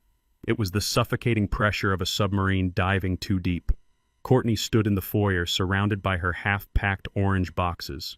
The front door was still open, letting the snow drift onto the marble. She watched the tail lights of my car disappear, taking her husband and her last safety net with them. For a normal person, this would be the moment of collapse. This would be the moment you fall to your knees and pray for forgiveness. But Courtney Vance was not a normal person. She was a narcissist who had just been cornered, and a cornered narcissist does not pray. She plots. I watched her on the backup security feed. She slammed the front door shut and locked it. She turned around and looked at the grand staircase. She was breathing hard, her chest heaving like a runner who had just finished a marathon. She walked over to the side table where Marcus had dropped the eviction notice. She picked it up. She read it in the beam of her flashlight. Notice of default. Immediate surrender of premises. She let out a scream of pure frustration. It was a guttural, animalistic sound. Then she ripped the paper in half, then in quarters. Then she threw the confetti of her legal reality into the air. "No," she whispered. Her voice was distorted by the microphone, but I heard every word. "I am not leaving. I am Courtney Vance. I do not lose." She pulled out her phone. Her thumb flew across the screen. She wasn't calling a lawyer. She wasn't calling a mover. She was scrolling through her contacts looking for a lifeline. She stopped scrolling. A slow, terrifying smile spread across her face. It was the smile of a gambler who just decided to bet the deed to the farm on a single hand of poker. She dialed a number. "Hello, Charles," she said. Her voice changed instantly. The panic vanished. It was replaced by a smooth, honeyed tone of absolute confidence. "It is Courtney Bishop. Yes, I know it is late. I have incredible news. The liquidity issue with the fund. It is resolved, yes, completely. Winston, my father-in-law, has decided to step in." I sat in the hotel room listening to her lie. I took a sip of my coffee. She was doubling down. She wasn't just trying to survive, she was trying to pull off one last massive con. "Yes," Courtney continued, pacing the dark hallway. "He is investing $5 million into the portfolio tomorrow. But Charles, here is the thing. Winston is old school. He wants to meet the key partners before he signs the check. He wants to look you in the eye." She paused, listening to the voice on the other end. "Tomorrow night," she said. "Thanksgiving Eve. Yes, here at the house. An exclusive dinner. Just the inner circle. You bring the paperwork for the bridge loan and Winston will sign it personally. It is a formality, Charles, but you know how these tycoons are." She hung up. Then she dialed another number, and another, and another. She was inviting her creditors. The people she had scammed with her fake crypto fund. She was telling them all the same lie. The rich patriarch was bailing her out. Come to dinner. Bring your checkbooks. The nightmare is over. It was a Ponzi scheme classic. Rob Peter to pay Paul. She was going to use new money from these investors to pay off the sharks and maybe even try to pay me off. She thought she could buy her way out of a felony with more stolen money. But there was a hole in her plan. A massive, gaping hole. She needed Winston Bishop. She needed me to stand there, shake hands, and look like the benevolent billionaire. And she knew I would never do it. I watched her pace the floor. She was biting her nail. She knew she had promised a ghost. Then she stopped. She looked at the family portrait hanging above the fireplace. A portrait of me, Marcus, and Beatrice. She stared at my face in the painting. Then she picked up her phone again. She didn't dial a contact this time. She searched for a website. I zoomed in on the screen. Talent Cast Chicago. It was a casting agency. She typed in a search query. African-American male.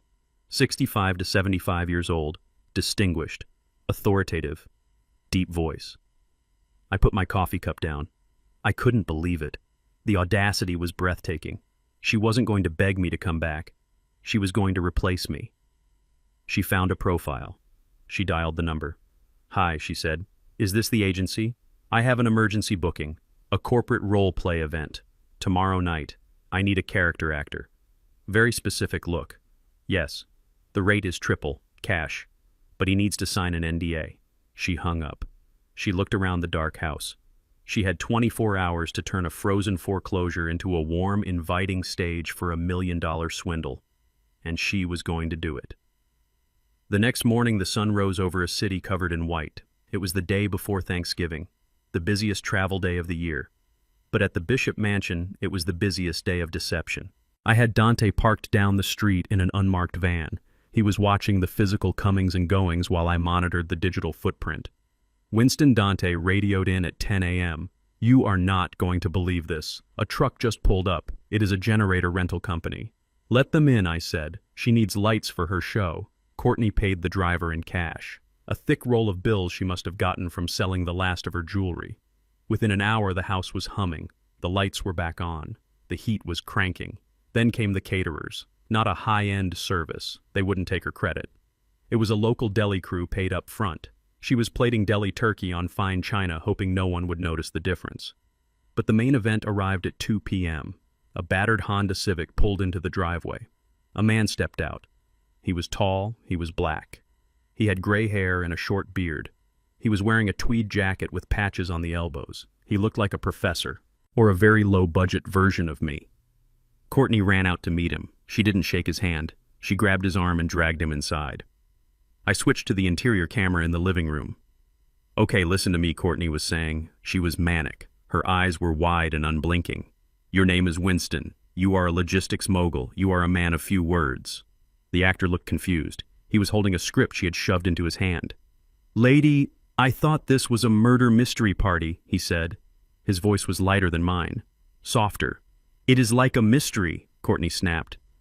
But the mystery is high finance. Look at me. Stand up straight, shoulders back. You are worth $50 million. Act like it. The man straightened his spine. Better. Now Courtney said, pacing around him. You do not speak unless spoken to. You just nod. You smile benevolently. If they ask about business, you say, my team handles the minutiae. Can you say that? My team handles the minutiae, the actor tried. Minutiae, Courtney corrected. Details. Just say details. And for God's sake, put on this suit. She handed him one of my old suits, one I had left in the guest closet years ago. The actor held it up. It is a little big, he said. It fits perfectly. Courtney lied. Now go change. The guests will be here in 4 hours. She was building a house of cards in the middle of a hurricane. She had invited 5 investors. The buy-in was $200,000 each. That was $1 million. She thought $1 million would fix everything. She thought she could take the cash, pay off the foreclosure tomorrow morning, and then tell the investors that the paperwork was delayed. She was buying time. But she was buying time with counterfeit currency. I watched the actor come back into the room wearing my suit. He looked ridiculous. The sleeves were too long. He looked like a child playing dress-up in his father's clothes. But to a desperate investor who had never met the real Winston Bishop, he might just pass. Courtney adjusted his tie. She stepped back and looked at him. "Perfect," she whispered. "You look exactly like him, only better, because you will do what I say." She was so proud of herself. She had cast a puppet to play the puppeteer. My phone rang. It was Dante.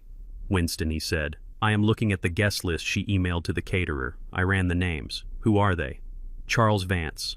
No relation. He is a venture capitalist. Linda and Robert Sterling, real estate developers. And a guy named Victor Crum. He runs an offshore betting syndicate." "Sharks," I said. "She invited sharks to dinner, and she is feeding them a fake fish." Dante laughed. "Winston, if they find out that guy is an actor, they won't sue her. They will break her legs." "They won't have time," I said, "because we are going to crash the party." I stood up and walked to the closet. I pulled out my own suit. The midnight blue bespoke suit I wore to board meetings. I put on my watch, the Patek Philippe that cost more than the actor's car. "Dante," I said into the phone, "call the sheriff back. Tell him the charges have been upgraded." "Upgraded to what?" "Criminal impersonation," I said. "Attempted grand larceny and securities fraud." "And Dante?" "Yeah, boss. Tell him to bring the riot squad, because when I walk into that room, there is going to be a riot." I looked at the screen one last time. Courtney was pouring cheap champagne into crystal glasses. She was rehearsing her toast. To family, she practiced raising a glass to the empty room. To legacy. I smiled. "To the truth, Courtney," I whispered. "Excellent," I said aloud. The trap was set. The bait was taken. It was time for the real Winston Bishop to make an entrance. I walked out of the hotel room. The elevator ride down felt like a countdown. 10 floors. 10 years of disrespect. 10 years of lies. 0 floors left. I got into the car. "To the mansion, Dante," I said, "and do not spare the horses. We have a performance to catch." The curtain was about to go up on the final act of Courtney Vance. And I was going to be the critic who shut the show down.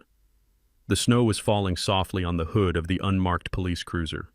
I sat in the passenger seat next to Sheriff Miller, watching the golden glow of my own house through the windshield. It looked warm. It looked inviting. From the outside, it looked like the perfect American Thanksgiving. The driveway was packed with luxury cars, a Bentley, 2 Mercedes, a vintage Jaguar. The sharks had arrived and they smelled blood in the water. Inside that house, my daughter-in-law was currently performing the greatest role of her life. She was playing the part of the dutiful heiress. She was selling a lie wrapped in silk and served on my fine china. Sheriff Miller looked at his watch. "It is 8 o'clock, Mr. Bishop. You said the toast is at 8:15. I nodded slowly. "Let them get a few drinks in. I want them relaxed. I want them confident. And most of all, I want Courtney to think she has won." I looked down at the tablet in my lap. The hidden camera feed was crystal clear. The living room was transformed. Courtney had staged it perfectly. She had moved the furniture to create an intimate salon atmosphere. A fire was roaring in the hearth. Waiters hired from a temp agency were circulating with trays of hors d'oeuvres. And there he was, the imposter. The actor Courtney had hired was standing by the fireplace. He was wearing my midnight blue suit. It was a little tight across the shoulders, but in the dim light he looked the part. He held a glass of scotch in one hand, and he was nodding sagely at Charles Vance, the venture capitalist. I turned up the volume on the feed. The actor's voice came through the speakers. It was deeper than mine, a little too theatrical. "The market is volatile," Charles the actor said. "But the Bishop strategy has always been about long-term stability. We do not panic. We pivot." I watched Courtney. She was hovering nearby, her eyes darting around the room like a hawk. She was wearing a red dress, bright blood red. She looked victorious. She stepped in and touched the actor's arm. "Exactly," she said. "Winston has always taught us that true wealth is about patience." "Is that not right, Winston?" The actor smiled, a practiced, benevolent smile. "Absolutely, Courtney. You have always been a quick learner." I felt a cold burn in my stomach. She was putting words in my mouth using a puppet to validate her own genius. It was nauseating. But it was also brilliant. If I did not know better, I would have believed it myself. The guests were eating it up. I saw Linda Sterling, the real estate developer, leaning in. "So Winston," she asked, "is it true you are doubling down on the crypto portfolio? Courtney was telling us about the new fund." The actor hesitated. He looked at Courtney for a cue. Courtney stepped in smoothly. Oh, he is being modest, Linda. He is not just doubling down. He is revolutionizing the family trust. He believes the traditional banking system is dead. He wants us to be on the cutting edge. That is why he is authorizing the transfer of $5 million into the new holding company tomorrow. $5 million. She had raised the stakes. She wasn't just trying to cover her debts. She was trying to steal a fortune. I looked at Sheriff Miller. It is time, I said. The sheriff spoke into his radio. All units move in. Silent approach. Secure the perimeter. No sirens. I opened the car door. The cold air hit my face. It felt good. It felt like justice. We walked up the long driveway. Me in my heavy wool coat and hat, flanked by the sheriff and 4 uniformed deputies. We did not look like guests. We looked like a reckoning. I could hear the music coming from the house. Jazz. Coltrane. My favorite record. She was using my own soundtrack to rob me. We reached the front door. The sheriff reached for the knocker. I stopped his hand. No, Sheriff, I said. I do not knock on my own door. I pulled out my keys. The heavy brass keys that Courtney had demanded I hand over 1,000 times. The keys she thought she had taken from me. She forgot I always kept a spare set. I slid the key into the lock. It turned with a satisfying click. Inside the house, Courtney was tapping a spoon against a crystal glass. The room went silent. All eyes turned to her. She stood in the center of the room, beaming. "Thank you all for coming," she said. Her voice was trembling with excitement. "Tonight is a special night. It is not just Thanksgiving Eve. It is a new beginning for the Bishop family." She raised her glass. "For years, people have said that old money is slow money. But tonight, my father-in-law, Winston Bishop, is proving that you can teach an old dog new tricks. He has graciously agreed to partner with all of you to bring our legacy into the future." The guests murmured in approval. "So please join me in a toast," Courtney said, turning to the actor. "To Winston, to family, and to the $5 million that will change all our lives tomorrow." The actor raised his glass. "To the future," he boomed. I threw the double doors open. They banged against the walls with a sound like a gunshot. The cold wind rushed into the warm room, extinguishing the candles near the door. "To the future, indeed," I said. My voice was not loud, but it cut through the room like a razor blade. The silence that fell over the room was absolute. It was the silence of a heart stopping. Courtney dropped her glass. It shattered on the marble floor, spraying champagne over her red dress. She stared at me. Her mouth opened, but no sound came out. She looked from me to the actor and back to me. The actor froze. He was holding his glass in midair. He looked at me and I saw the realization dawn in his eyes. He wasn't looking at a guest. He was looking at the original. "Who the hell is this?" Charles Vance asked, looking annoyed. "Courtney." "Who is this man interrupting our toast?" Courtney found her voice. It was a screech. "Security!" She yelled. "Call security!" "This man is an imposter. He is a stalker. Get him out of here." I walked into the room. The snow was melting on my shoulders. I did not stop walking until I was standing right in front of the fireplace, right next to the actor. I looked at him. He was taller than me, but he shrank under my gaze. "Nice suit," I said to him, "but the sleeves are too long. And you are holding the scotch wrong. I never drink with ice." The actor looked at Courtney, then at the sheriff standing behind me. He put the glass down on the mantelpiece. "Look, man," he stammered. "I just got booked for a gig. I did not know." "Sit down," I said. He sat. Immediately. I turned to the room. The investors were looking confused. They were looking at the police officers who were now filing into the room, lining the walls. "Courtney," I said. My voice was calm, terrifyingly calm. "You forgot to introduce your other guest." Courtney was backing away. Her face was gray. "He is senile." She screamed, pointing at me. "Do not listen to him. He has dementia. He escaped from his care facility. Sheriff, why are you standing there? Arrest him." Sheriff Miller stepped forward. He walked past the investors who parted like the Red Sea. He stopped in front of Courtney. "Mrs. Vance," he said, "we are not here to arrest him. We are here to execute a warrant." "A warrant," Courtney whispered. Her back hit the wall. "For who?" "For the woman who just attempted to defraud 5 accredited investors of $1 million, the sheriff said. "And for the woman who stole $500,000 from a child's trust fund." The room erupted. Charles Vance dropped his drink. Linda Sterling grabbed her purse. The investors realized in a split second that they weren't at a business dinner. They were at a crime scene. "It is a lie," Courtney yelled. She looked wild. She looked around for an ally. She looked at the actor. "Help me. Tell them, you are Winston Bishop." The actor shook his head. "Lady, I am an extra from a toothpaste commercial. I am not going to jail for you." Courtney looked at Charles. "Charles, tell them the deal is real." Charles Vance looked at me. He looked at the real Winston Bishop standing tall in his own house. "I think we have been played," Charles said coldly. He put his checkbook back in his pocket. I took a step toward Courtney. "The game is over, Courtney," I said. "The lights are on. The curtain is up, and the audience knows the truth." "No," Courtney hissed. She looked at the door. She was calculating the distance. She was thinking about running. "Don't even think about it," I said. "There are 2 deputies at the back door, and Dante is watching the garage." Courtney slumped. The energy left her body. She slid down the wall until she was crouching on the floor in her ruined red dress. "Why," she whispered, "why couldn't you just die? Why couldn't you just let us have it? You are old. You do not need it." I looked down at her. "Because it wasn't yours to take," I said. I turned to the sheriff. "Get her out of my sight, Sheriff. And take the actor, too. He is an accessory." "Hey, wait!" the actor yelled as a deputy grabbed his arm. "I have an invoice. She hasn't paid me yet. She hasn't paid anyone," I said. The sheriff pulled Courtney to her feet. She didn't fight. She was in shock. She walked like a zombie, the champagne dripping from her dress.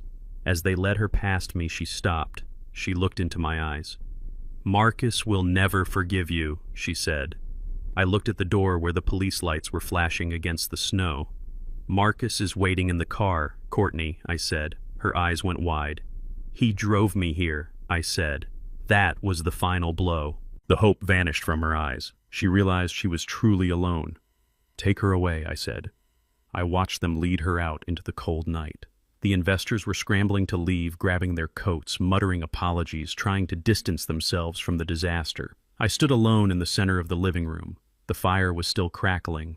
The jazz was still playing. I picked up the glass of scotch the actor had left on the mantel. I poured it into the fire. The flames roared up for a second. I turned to the empty room. "Happy Thanksgiving," I whispered.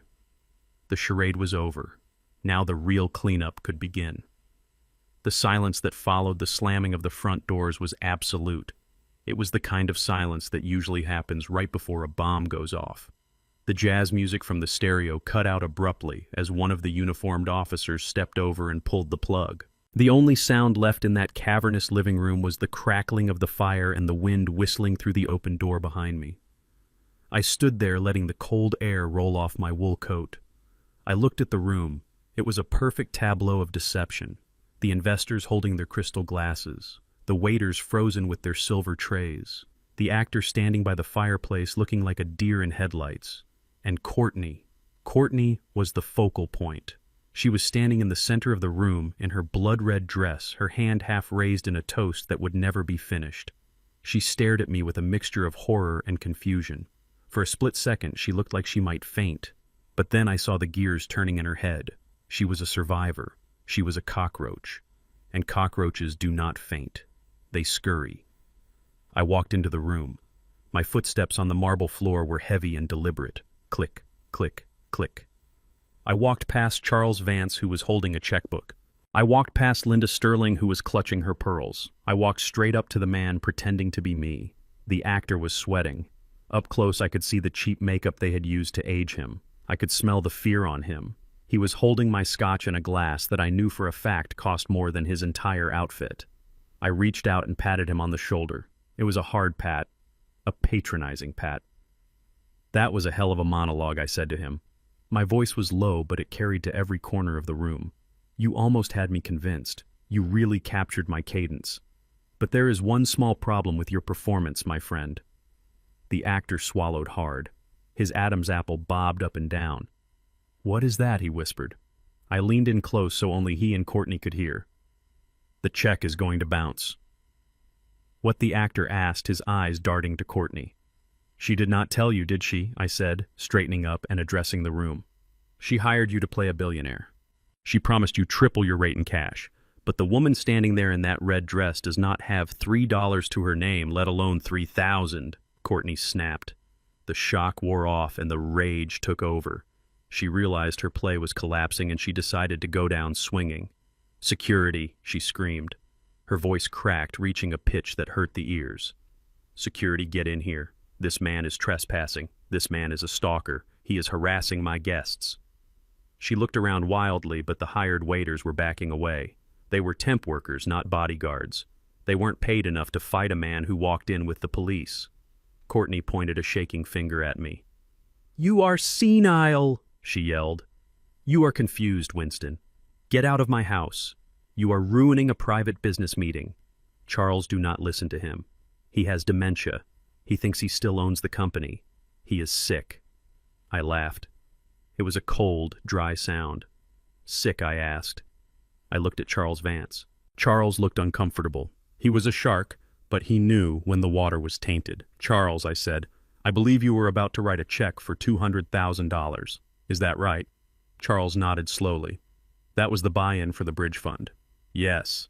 "And who is the fund manager?" I asked. He pointed at the actor. "Winston Bishop." I shook my head. "That man is not Winston Bishop. That man is an actor named Gerald. I saw his profile on the casting website an hour ago, and the money you were about to give him. It wasn't going into a bridge fund, it was going to pay off a loan shark named Jimmy the Gent and a foreclosure notice on this house," liar Courtney shrieked. She grabbed a heavy crystal vase from the table and held it like a weapon. "He is lying. The fund is real. The deal is real. He is just jealous. He is trying to sabotage me because I am successful." I turned to the sheriff who was standing quietly by the door.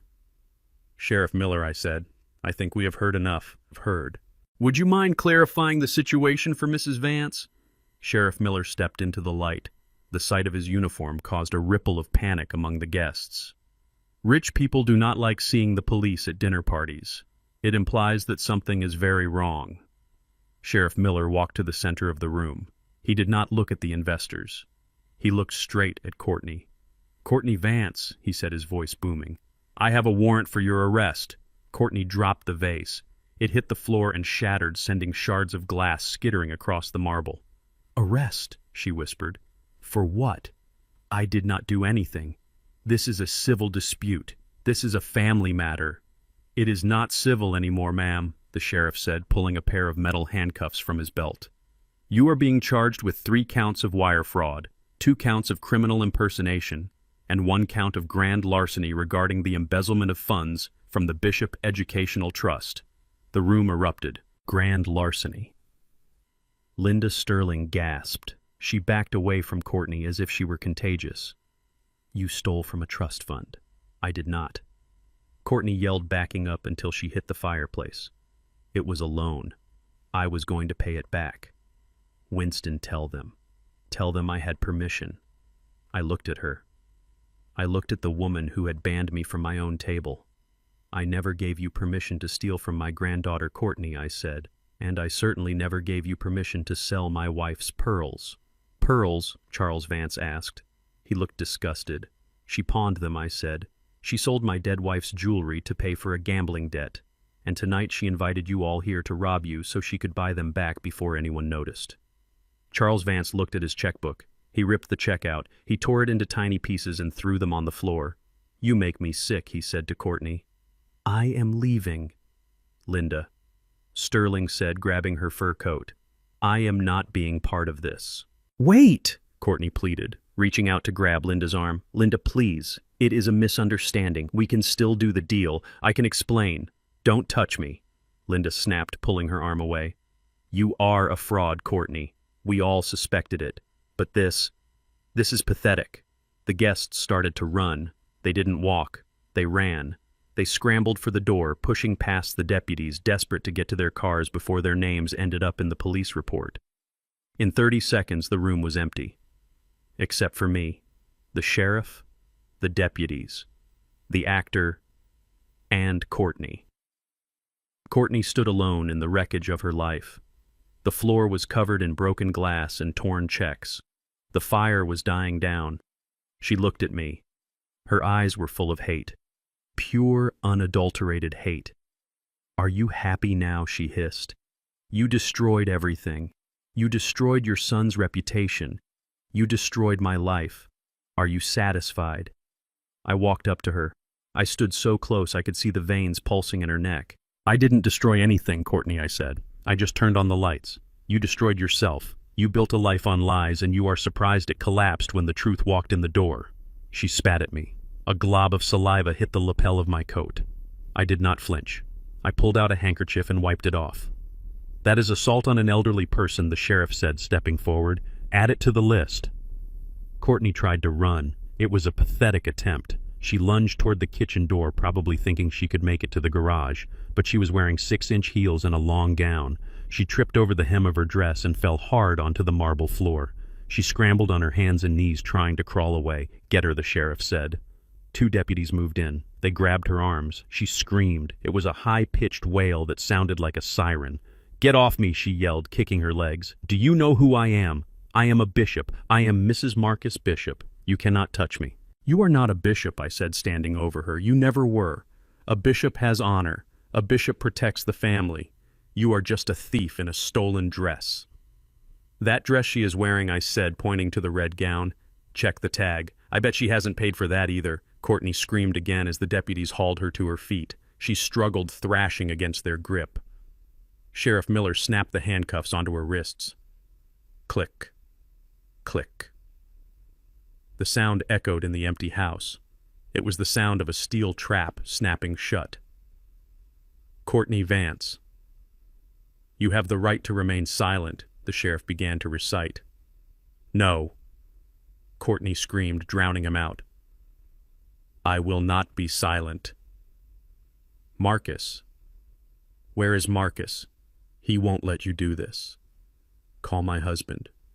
I stepped into her line of sight. "Marcus isn't coming, Courtney." "He will come," she sobbed. "He loves me. He will bail me out." "He won't," I said, "because he knows about the pearls. And he knows about the emails." Courtney froze. Her face went slack. "The emails," she whispered. "The ones to your boyfriend Julian," I said. "The ones about the apartment downtown. The ones about the child you have been hiding." She went limp. The fight went out of her instantly. She hung in the deputy's arms like a rag doll. She knew there was no coming back from that. "Take her away," I said, turning my back on her. "Please, Winston," she whimpered. Her voice was barely audible now. "Please, I am scared. I do not want to go to jail." "You should have thought about that before you stole from a child," I said without looking back. The deputies dragged her out. I heard her heels dragging on the floor. I heard the front door open. I heard the cold wind blow in one last time, and then the door slammed shut. She was gone. The room was quiet. I looked at the actor. He was still sitting in the chair, clutching the empty glass. He looked terrified. "Am I under arrest too?" he asked, his voice squeaking. I looked at him. He was pathetic. Just a man trying to make a buck who got caught in a hurricane. "Did you know she was stealing?" I asked. "No, sir," he said quickly. "I swear. She just told me it was a corporate role play. She said she needed a face for the brand. I didn't know about the fraud." I sighed. "Get out of here," I said. The actor jumped up. "And take off my suit," I added. He looked down at the midnight blue suit. "Right now?" he asked. "Right now." He stripped down to his boxers right there in the living room. He piled the suit on the chair. He grabbed his own clothes from a bag and ran out the front door half naked into the snow. I was alone. I looked around the house, my house, the house I had paid for, the house that was supposed to be a home for my son and his family. It was a wreck, but it was clean. The rot was gone. I walked over to the fireplace. I picked up the poker and stirred the dying embers. I looked at the portrait above the mantel. Me, Marcus, Beatrice. We looked happy in the painting. "We will be happy again, Beatrice," I whispered to the canvas. "It is going to take time. It is going to take work. But we will be happy again." I took out my phone. I dialed Dante. "Is it done?" I asked. "She is in the back of the cruiser," Winston Dante said. "She is crying. She is asking for a lawyer." Good, I said. And Marcus? He is at the apartment, Dante said. He is sleeping. He has a big day tomorrow. Yes, he does, I said. I hung up. I walked to the window and looked out at the driveway. The police cars were pulling away, their red and blue lights flashing against the white snow. It was finally over. The leech had been removed. Now came the healing. I turned off the lights in the living room, leaving only the glow of the fire. I sat down in the leather armchair. For the first time in 3 days, I closed my eyes and I didn't see numbers or lawyers or angry texts. I saw the future, and for the first time in a long time, the future looked bright. It looked like hard work. It looked like honest sweat. But it was mine, and nobody was ever going to take it from me again. The red and blue lights of the police cruisers were pulsing through the open front door, cutting through the darkness of the snowy night and painting the marble foyer in violent, alternating shades. The party was over. The guests had fled like rats from a sinking ship, leaving behind half-drunk glasses of champagne and plates of expensive hors d'oeuvres that were now cold. I stood near the fireplace, watching the deputies march Courtney toward the exit. She was fighting them every step of the way. Her heels scraped against the floor, creating a screeching sound that echoed off the high ceilings. She was a mess of smeared mascara and ruined silk, a fallen queen being dragged from her throne. But she wasn't looking at me anymore. Her eyes were fixed on something behind me, something standing in the shadows of the hallway. I turned around. Marcus stepped into the light. He looked nothing like the man who had lived in this house for 10 years. He wasn't wearing his Italian loafers or his cashmere sweater. He was wearing the heavy work boots I had bought him that morning. He was wearing the blue coveralls with the Bishop Logistics logo on the pocket. He looked tired. He looked rough. But for the first time in his life, he looked solid. He looked like he weighed something. Courtney saw him and her face lit up with a desperate, manic hope. She stopped fighting the deputies.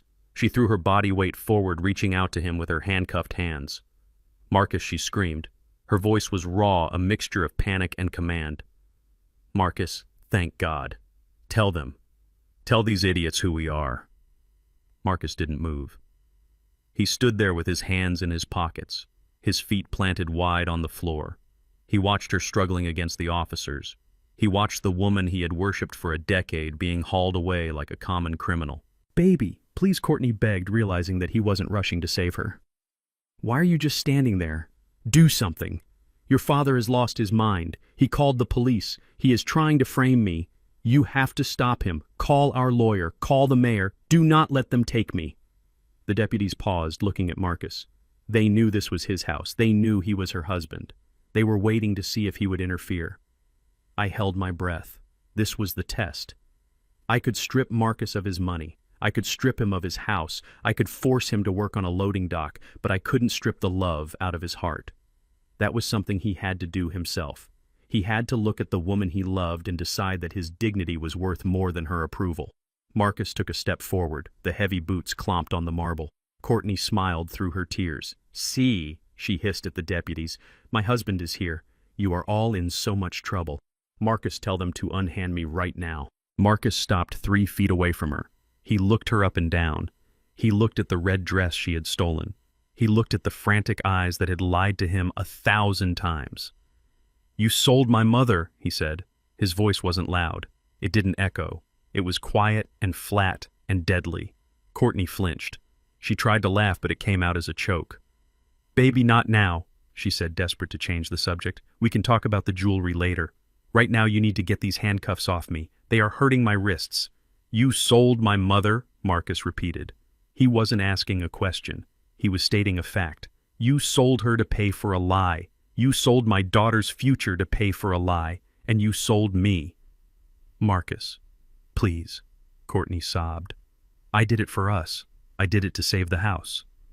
You did it for yourself, Marcus said. He looked at me, then he looked back at her. And you were right, Courtney. Courtney blinked, confused. What?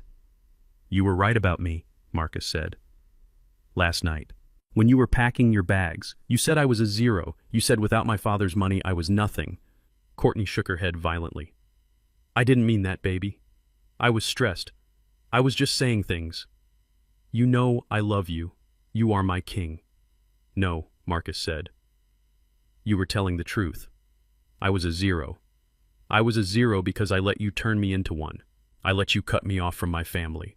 I let you shame me for my history. I let you spend my life like it was a lottery ticket. He took a deep breath. His chest expanded under the blue work shirt. But you know what the great thing about being a zero is, Courtney. Courtney stared at him, paralyzed by the change in his eyes. You can only go up from zero, Marcus said. He took a step closer until he was right in her face. Today is day one, he said. Today, I start counting again. I woke up this morning on a lumpy sofa in a cold apartment, and I felt more like a man than I ever felt in this museum of a house. I am going to work tomorrow. I am going to sweat. I am going to earn $15 an hour, and every single cent of it is going to be mine. Marcus Courtney whimpered. You cannot leave me. We are a team. There is no team, Marcus said. There is just you, and there is just me, and number one does not include you. He turned to the sheriff.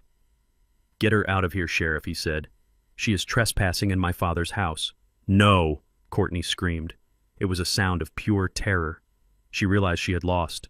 Her charm didn't work. Her tears didn't work. Her victim card was expired. Marcus, you cannot do this. I am your wife. I am the mother of your child. You are not a mother, Marcus shouted, spinning back around. His control cracked for just a second, revealing the rage underneath. A mother doesn't steal from her child. A mother doesn't have a secret family across town. Courtney froze. Her mouth fell open. Yeah, Marcus said, his voice trembling. I saw the emails too, Courtney. I know about Julian. I know about the boy. Courtney went limp. The fight drained out of her body like water from a broken glass. She looked at Marcus one last time, but she didn't see the weak, malleable boy she had married. She saw a stranger. She saw a bishop. The deputies dragged her toward the door. She didn't scream anymore. She just hung her head and let them pull her. As she passed the threshold, the wind caught her hair, blowing it across her face. The heavy front door slammed shut. Bang! The sound vibrated through the floorboards. Marcus stood there staring at the closed door. He didn't move. He didn't blink. He just breathed. In and out. In and out. I walked over to him. I didn't say anything. I just stood next to him, shoulder to shoulder. Two men in an empty house. He looked down at his boots. I am sorry, Dad, he whispered. I put a hand on his back. You have nothing to be sorry for, son. You did the hardest thing a man can do. You cut out the cancer. It hurts now. It is going to bleed. But you are going to live. Suddenly there was a sound from the top of the stairs. Footsteps, running footsteps, light and fast. I looked up. Zoe was standing on the landing. She was wearing her pajamas and clutching a backpack. She had been hiding in her room, listening to everything. She had heard the sirens. She had heard the screams. She had heard her mother being dragged away. But she had also heard her father. Daddy, she cried. Marcus looked up. His face crumbled. The tough mask fell away, and he was just a father who missed his little girl. Zoe! He choked out. She ran down the stairs. She skipped the last 2 steps and launched herself into the air. Marcus caught her. He fell to his knees under the impact, burying his face in her shoulder. Zoe wrapped her arms around his neck. She was crying. He was crying. I am sorry, baby. Marcus sobbed, rocking her back and forth. I am so sorry I let this happen. I am so sorry I wasn't there. It is okay, Daddy, Zoe said, holding him tight. You are here now. You are here. I watched them. My son and my granddaughter. They were huddled together on the floor of the foyer, a little island of love in a sea of marble. They didn't need the mansion. They didn't need the money. They needed this, the truth. Zoe looked up over Marcus's shoulder. She saw me standing there. Her eyes were red, but she smiled. It was a small, shaky smile. She reached out one hand toward me. Grandpa, she whispered. I walked over and knelt down beside them. I wrapped my arms around both of them, my big, rough arms encompassing the only 2 people in the world who mattered. We huddled there for a long time, the 3 of us. The house was cold. The furniture was being repossessed. The bank accounts were empty. But as I felt their hearts beating against mine, I knew we were richer than we had ever been. We are going to be okay, I whispered. Marcus looked at me. His eyes were wet, but clear. Yeah, Dad, he said. We are. He stood up, pulling Zoe with him. He wiped his face with the sleeve of his coveralls. He looked at the door one last time. Then he turned his back on it. Let us go home, Dad, he said. Not this place. Home. He meant the apartment. He meant the sofa. He meant the hard work waiting for him in the morning. I smiled. I led them out the side door to the old Ford sedan waiting in the snow. We left the lights on in the mansion. Let it burn electricity for one more night. Let it shine like a beacon for the ghosts of the past. We didn't need it anymore. We had escaped the collapse, and we were still standing. The sun rose on Thanksgiving morning, but it did not bring warmth to the Bishop estate. The house was a mausoleum of cold marble and bad memories. The heating was still off because I had not turned it back on. I wanted the cold to be a reminder. I wanted Marcus to feel the chill of reality one last time before we left this place forever. I sat at the long mahogany dining table, the same table where I was supposed to be banned, the same table where Courtney had planned to dazzle her investors with lies. Now it was just a slab of wood covered in legal files. Levi Cohen sat across from me. He looked fresh and sharp in his suit, a stark contrast to Marcus, who sat at the end of the table. My son was wearing his blue coveralls. He had slept in them. He looked like a man who had survived a shipwreck and washed up on a strange shore. Marcus stared at the papers. He was waiting for the final blow. He was waiting for us to tell him how much he owed. Levi opened a thick leather binder. He did not look at Marcus with pity.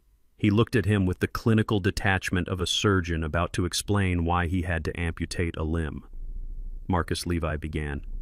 We need to discuss the disposition of this property. I know, Marcus said, his voice hoarse. I know the foreclosure is happening. I will sign whatever I need to sign. I just want to get Zoe and get out of here. Levi shook his head slowly. There is no foreclosure, Marcus. Marcus blinked. What? But you said the bank was calling the note. I said the loans were called. Levi corrected him. The loans for your lifestyle, but the house itself, the structure we are sitting in. There is no mortgage on this house, Marcus. There never was. Marcus looked confused. He looked at me, then back at Levi. I do not understand. Courtney said the mortgage was $12,000 a month. She showed me the bank transfers. Levi slid a document across the polished wood. Those transfers were going into a holding account, Levi said. An account managed by your father. You were paying rent, Marcus. Subsidized rent. But the deed to this house and the 5 acres of prime lakefront land it sits on has been held by Winston Bishop free and clear since the day you moved in. Marcus picked up the document. His hands were shaking. He read the title, Deed of Trust.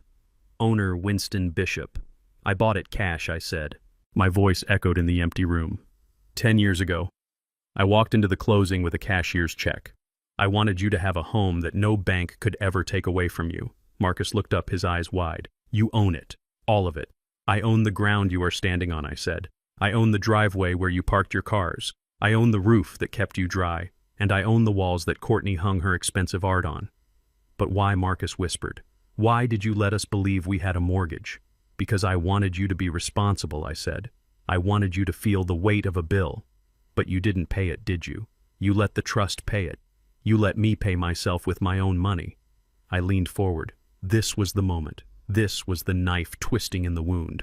But that is not the important part, Marcus. Look at the second document, the one underneath the deed. Marcus lifted the first page. Underneath was a document printed on heavy cream paper. It had a gold seal at the bottom. Gift deed, he read aloud. Read the date, I said.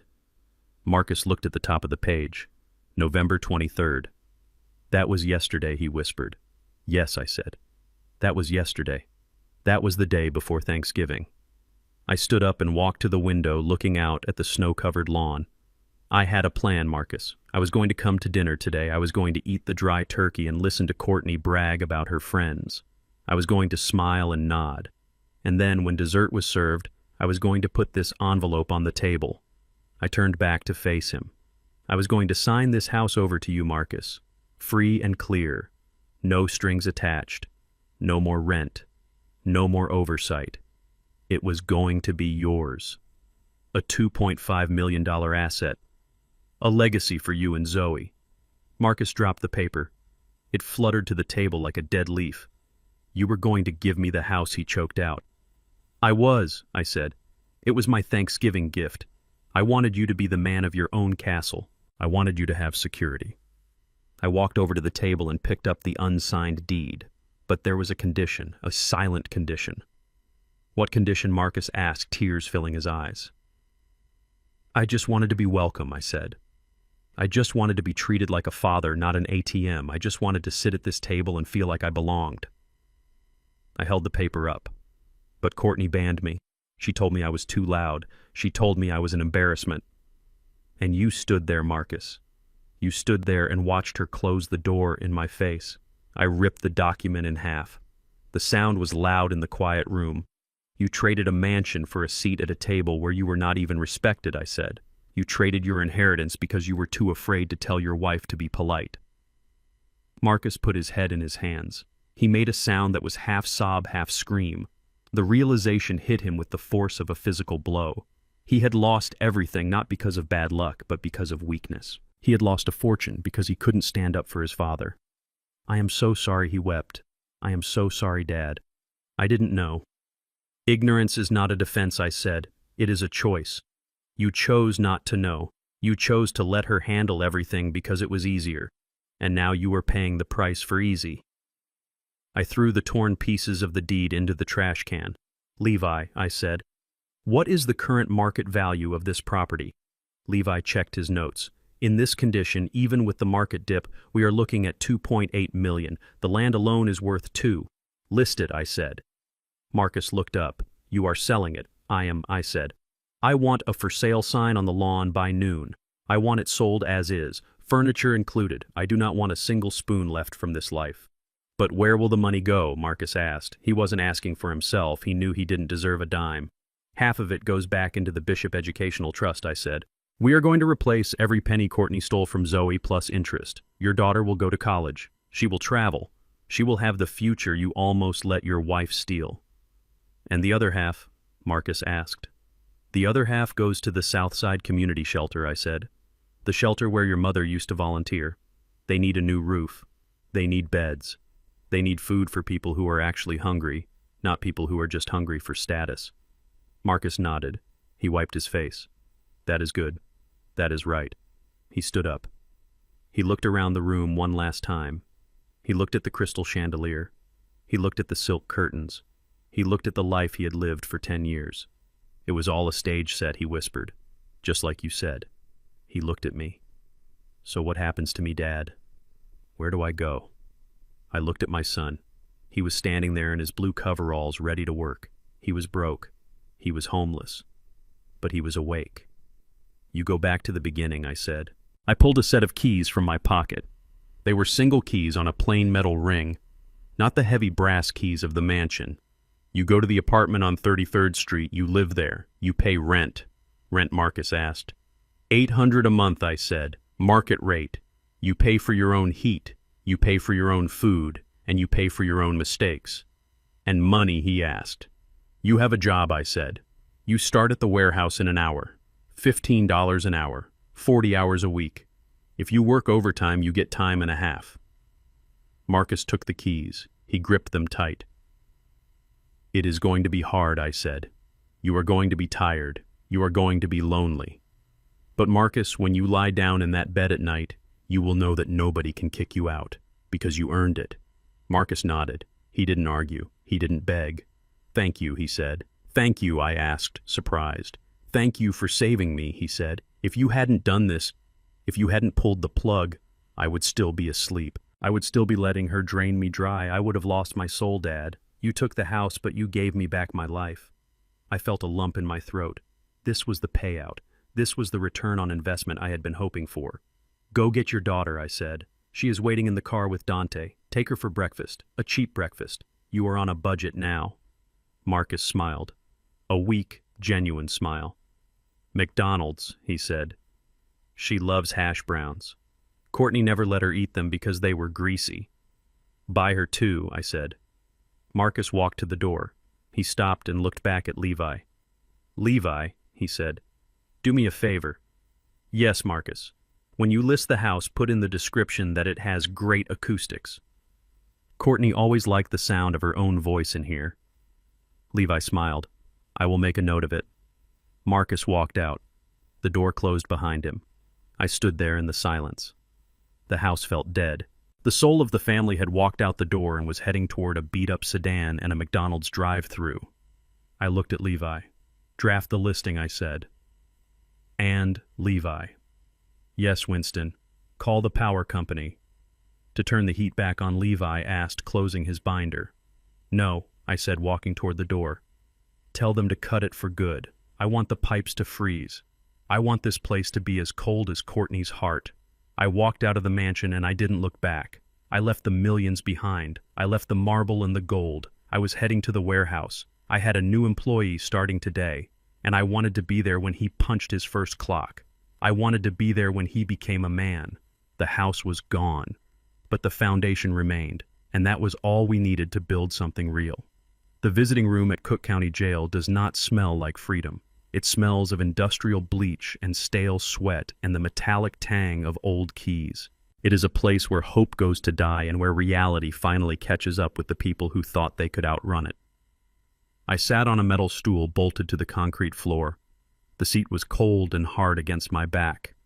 Next to me sat Marcus. He looked different than he did 3 months ago. The softness was gone from his face. His jawline was sharper, defined by physical labor and the kind of deep sleep that only comes from an honest day's work. He was wearing a clean flannel shirt and jeans. His hands rested on the stainless steel counter in front of us. They were rougher now. There was a healing cut on his thumb from a packing crate. He did not hide his hands anymore. He did not feel the need to get a manicure. We had been waiting for 20 minutes. The guards were taking their time. They always do. It is part of the punishment. They make you wait just to remind you that your time does not belong to you anymore. Are you okay, son? I asked, keeping my voice low. Marcus nodded. He did not look at me. He kept his eyes fixed on the empty chair on the other side of the thick plexiglass barrier. I am fine, Dad, he said. I just want to get this over with. I need to get back. I promised Zoe I would help her with her science project tonight. I smiled. Zoe was doing well. She was thriving, actually. Since moving into the small apartment with Marcus, she had stopped caring about brand names and started caring about her grades. She was happy. The heavy steel door on the other side of the glass buzzed. A red light flashed. The door swung open with a heavy clank that echoed off the cinder block walls. And then she walked in. I had to blink to make sure it was her. The woman who walked into the room was not the Courtney Vance who had hosted galas and sipped champagne. That woman was gone. This woman was thin, skeletal almost. Her orange jumpsuit hung off her frame like a sack. Her hair, the blonde mane she used to spend hundreds of dollars maintaining, was pulled back in a messy bun. But the roots were dark. 3 inches of dark brown roots showing the world that the blonde was just another lie she had painted on. Her skin was sallow under the harsh fluorescent lights. There were dark circles under her eyes deep enough to hold rainwater. She walked with a shuffle. Her ankles were shackled. The sound of the chains dragging on the linoleum floor was the only sound in the room. Shh, clink, shh, clink. She sat down in the chair. She did not look at the guard who unlocked her handcuffs and chained them to the table instead. She looked straight at Marcus. Her eyes were wet. They were pleading. They were terrified. She picked up the black phone handset on her side of the glass. Her hand was trembling so bad she almost dropped it. Marcus picked up his phone.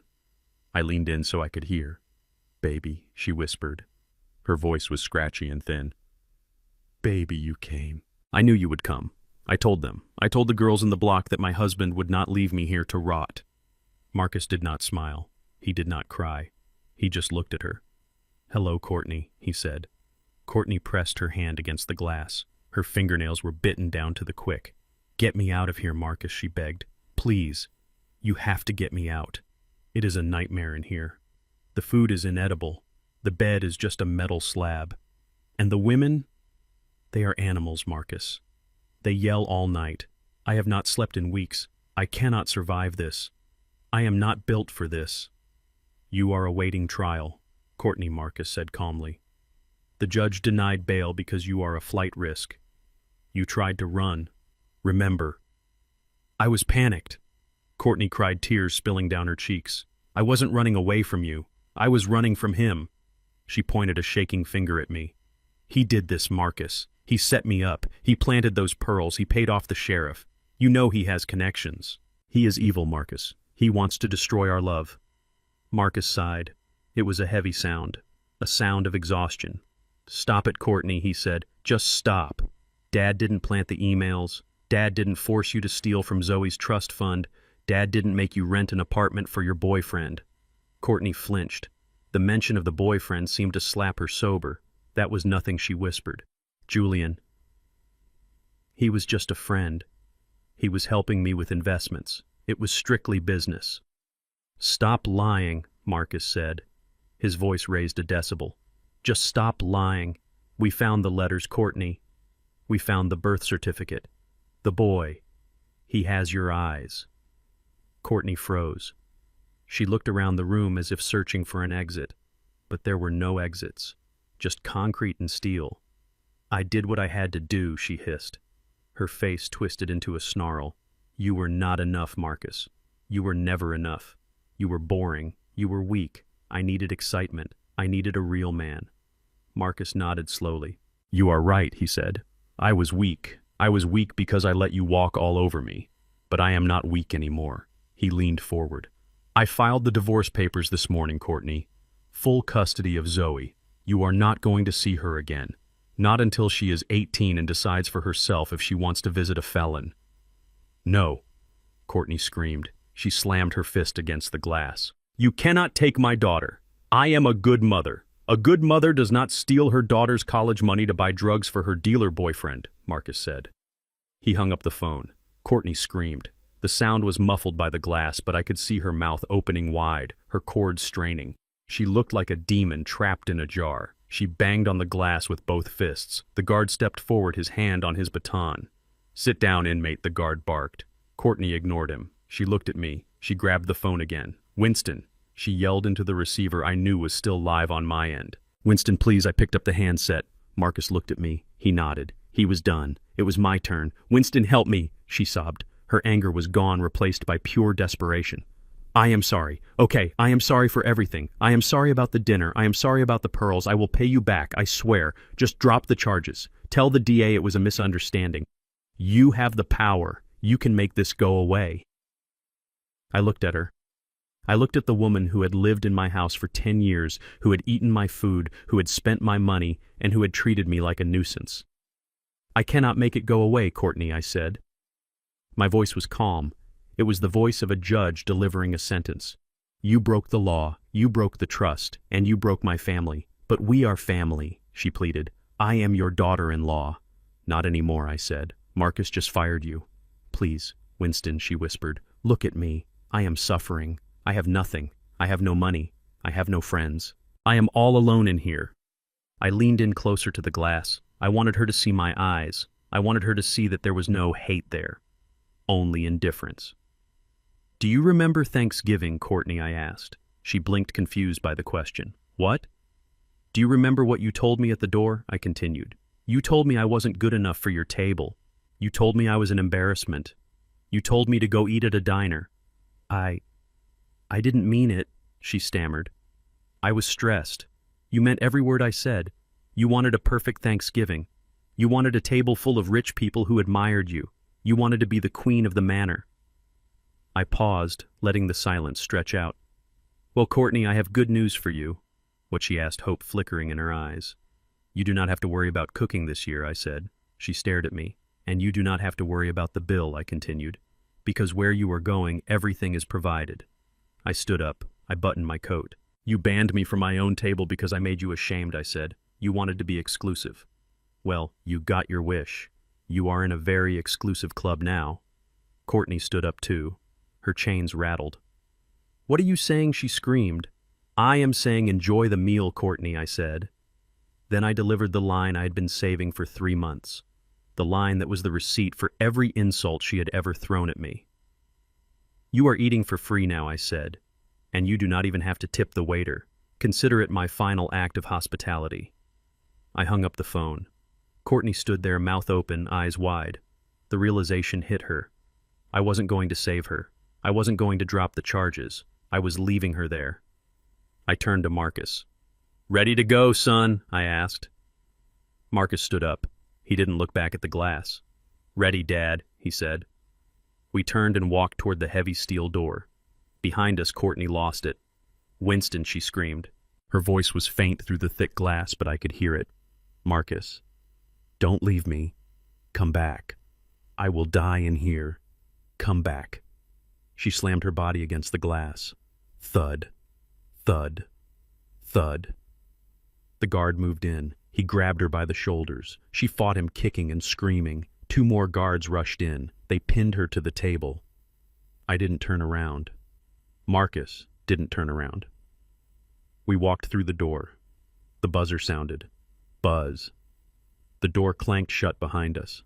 The screaming stopped, cut off by 3 inches of steel and concrete. We walked down the long gray hallway. Our footsteps echoed in rhythm. Click-clack, click-clack. We walked out of the jail and into the bright sunlight of the parking lot. The air was cold, but it tasted sweet. It tasted clean. Marcus took a deep breath. He looked up at the sky. It is over, he said. Yes, I said, unlocking the car. It is over. He got into the passenger seat of the Ford. He looked at his hands. She looked so small, he said softly. Guilt is a heavy weight, I said, starting the engine. It shrinks you. Marcus nodded. What happens to her now, he asked. Now the justice system takes over, I said. She will have a trial. She will likely go to prison for 5 to 10 years. By the time she gets out, Zoe will be a grown woman. You will be a different man. And I will probably be gone. Don't say that, Dad, Marcus said, looking at me. You are going to live forever. You are the Duke. I laughed. I am just a man, Marcus. A man who cleaned up his mess. I put the car in gear. Where to? Marcus asked. Work, I said. We have a shipment coming in at 2, and I promised Miller you would work the forklift today. Marcus smiled. A real, genuine smile. I am ready, he said. We drove away from the jail. I looked in the rearview mirror one last time. The gray building shrank in the distance until it was just a smudge on the horizon. I felt a lightness in my chest. The toxicity was gone. The leech was removed. My family was broke. We lived in a walk-up apartment. We drove a 10-year-old car. But we were free. And as I drove my son to work to earn an honest wage, I knew that this was the greatest fortune I could ever leave him. The fortune of a clear conscience and a hard day's work. The charade was dead. Long live the truth. The air in the Southside Community Center did not smell like expensive beeswax candles or imported lilies. It smelled of roasted turkey and sage stuffing and damp wool coats drying on a radiator. It smelled of industrial floor cleaner and collard greens simmering in giant steel pots. To anyone else, it might have smelled like a shelter, but to me, it smelled like victory. I stood near the back of the gymnasium, leaning against the scuffed brick wall. I was wearing an apron over my shirt, not a tuxedo, not a designer suit, a white cotton apron stained with gravy and cranberry sauce. And for the first time in 10 years, I did not feel the urge to check my watch. It was Thanksgiving Day. Exactly 1 year since the lights went out at the mansion. Exactly 1 year since the silence of a fake life was shattered by the truth. I looked across the room at the serving line. There were 50 people waiting for food. Men with weathered faces who slept under bridges, women holding children who had outgrown their coats, veterans who had fought for this country only to be forgotten by it, and standing behind the steam trays serving them with a smile that lit up the room was my son. Marcus looked different. If you had known him a year ago, you would not recognize him today. The soft, doughy look of a man who never lifted anything heavier than a wine glass was gone. He was leaner now. His shoulders were broader, filling out the gray polo shirt that read Bishop Logistics Warehouse Manager. He had started on the loading dock sweeping floors. He had come home every night for 3 months, with blisters on his hands and an aching back. He never complained, not once. He paid his rent on time. He learned the business from the ground up. And 3 months ago, when the shift manager retired, the crew voted for Marcus to take his place. Not because of his last name, but because he was the first one in and the last one out. I watched him scoop a generous portion of mashed potatoes onto a paper plate. The man in line was old, shaking from Parkinson's, or the cold, or both. Marcus did not rush him. He leaned over the counter. "Plenty of gravy, right, Pops?" Marcus asked, his voice warm and steady. The old man nodded, his eyes tearing up. "Thank you, son." Marcus smiled. You do not have to thank me. It is an honor to serve you. Happy Thanksgiving. I felt a lump in my throat the size of a fist. That was my son. That was a bishop. Next to him was Zoe, my beautiful granddaughter. She was 16 now. She was wearing a simple sweater and jeans, and her hair was pulled back in a ponytail. She was laughing as she put a bread roll on a little girl's tray. And there it was, resting against the black fabric of her sweater. The pearls. Beatrice's pearls. I had spent 2 weeks hunting them down after Courtney was arrested. The pawn shop had already sold them to a private collector in New York. I had to pay double what they were worth to get them back. But the moment I clasped them around Zoe's neck this morning, it was worth every penny. They belonged to her. They were a symbol not of wealth but of survival. She wore them with a grace her mother never possessed. The room was loud. There was no polite jazz music playing in the background. It was a cacophony of scraping chairs and clinking silverware and loud, boisterous laughter. It was the sound of people who were genuinely happy to be warm and fed. A man named Miller, the foreman from the warehouse, walked up to me. He was holding a plastic cup of iced tea. "He is a good man," Winston Miller said, nodding toward Marcus. "The boys respect him. He does not ask anyone to do a job he will not do himself." I nodded, keeping my eyes on my son. "He learned the hard way, Miller." But he learned. "He reminds me of you," Miller said. "Back in the day, before the suits and the boardrooms. Just a man getting it done." "That is the best compliment you could give me," I said. Miller clapped me on the shoulder and walked away. I watched Marcus finish serving the line. He wiped his hands on his apron and walked over to a table where a group of homeless veterans were eating. He sat down with them. He did not sit at a head table. He did not demand special treatment. He sat right there in the middle of them, listening to their stories. I saw him throw his head back and laugh at a joke one of the men told. It was a real laugh. It came from his belly. It was not the polite, nervous titter he used to give at Courtney's dinner parties.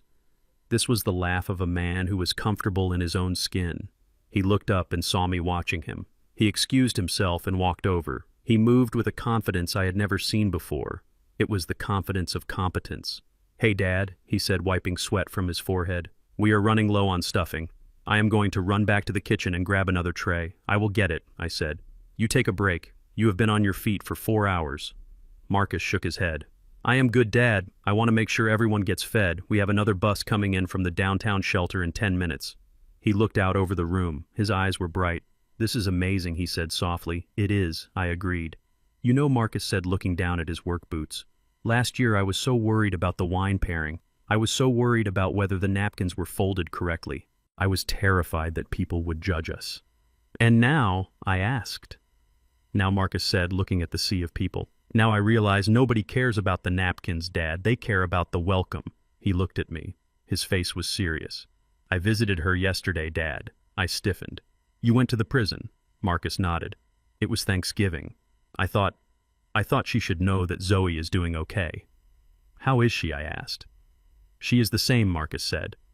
"She asked about the house. She asked if I was dating anyone rich. She asked if I could put money on her commissary account. She has not changed, Dad. She is still hungry for things that do not matter." "And what did you tell her?" "I told her I was happy," Marcus said. "I told her I was working a double shift today, and I told her that for the first time in my life I am not hungry anymore." He smiled a crooked smile that reminded me so much of his mother. "She did not understand," he said. "She looked at me like I was crazy. She asked why I was wearing a uniform. She said I looked like a servant." "And what did you say?" "I told her that there is dignity in service," Marcus said, "and that I would rather serve turkey to a man with no shoes than serve lies to a man with a checkbook." I put my hand on his shoulder. I squeezed hard. "I am proud of you, son," I said. Marcus's eyes shined. "Thanks, Dad. That means more than the inheritance ever did." We stood there for a moment, just two men in dirty aprons amidst the noise and the chaos. Zoe ran over to us. She was holding a paper plate with a slice of pumpkin pie. "Grandpa, Daddy," she said. "You guys have to eat. You have not had a bite all day." She handed the plate to Marcus. He took a bite and groaned. "Store-bought," he said. "Definitely Costco." I agreed, laughing. "It is delicious," Marcus said. He broke off a piece and handed it to me. "Happy Thanksgiving, Dad," he said. "Happy Thanksgiving, son." I looked around the room one last time. I thought about the cold, dark mansion sitting empty on the other side of town. The pipes were probably frozen. The dust was settling on the marble floors. It was a ghost ship. But here, in this noisy, smelly, crowded gymnasium, life was vibrant. I saw Zoe adjust the pearls at her neck. She caught me looking and smiled. She touched the beads lovingly. "Grandma is here," she whispered. "Yes, she is," I said. "She is right here." I watched my family. We were broke by the world's standards. We lived in a walk-up.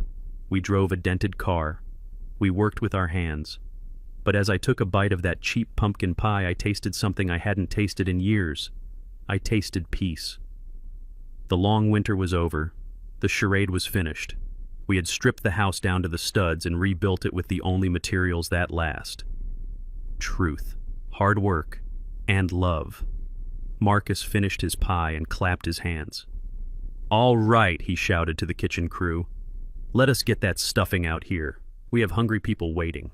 He ran back toward the kitchen, his work boots thudding against the floor. I watched him go. The Zero had become a hero. Not the kind that wears a cape, the kind that shows up. I adjusted my apron and followed him. "I am coming," I said. There was work to do, and for the first time in a long time, I was looking forward to every minute of it. The real Thanksgiving had finally begun. The last bus had pulled away from the curb outside the Southside Community Center, leaving behind only the swirl of exhaust and falling snow. Inside the gymnasium, the roar of the crowd had faded to the rhythmic swishing of a mop and the clatter of metal chairs being stacked against the brick wall. The smell of roasted turkey still hung in the air, mixed now with the scent of pine cleaner and hard work. It was the smell of a day well spent. I sat on a folding metal chair in the corner of the room, my back resting against the cold cinder block. My apron was untied, hanging loosely around my neck. My legs were tired. My lower back ached with the dull throb that comes to every man over 70.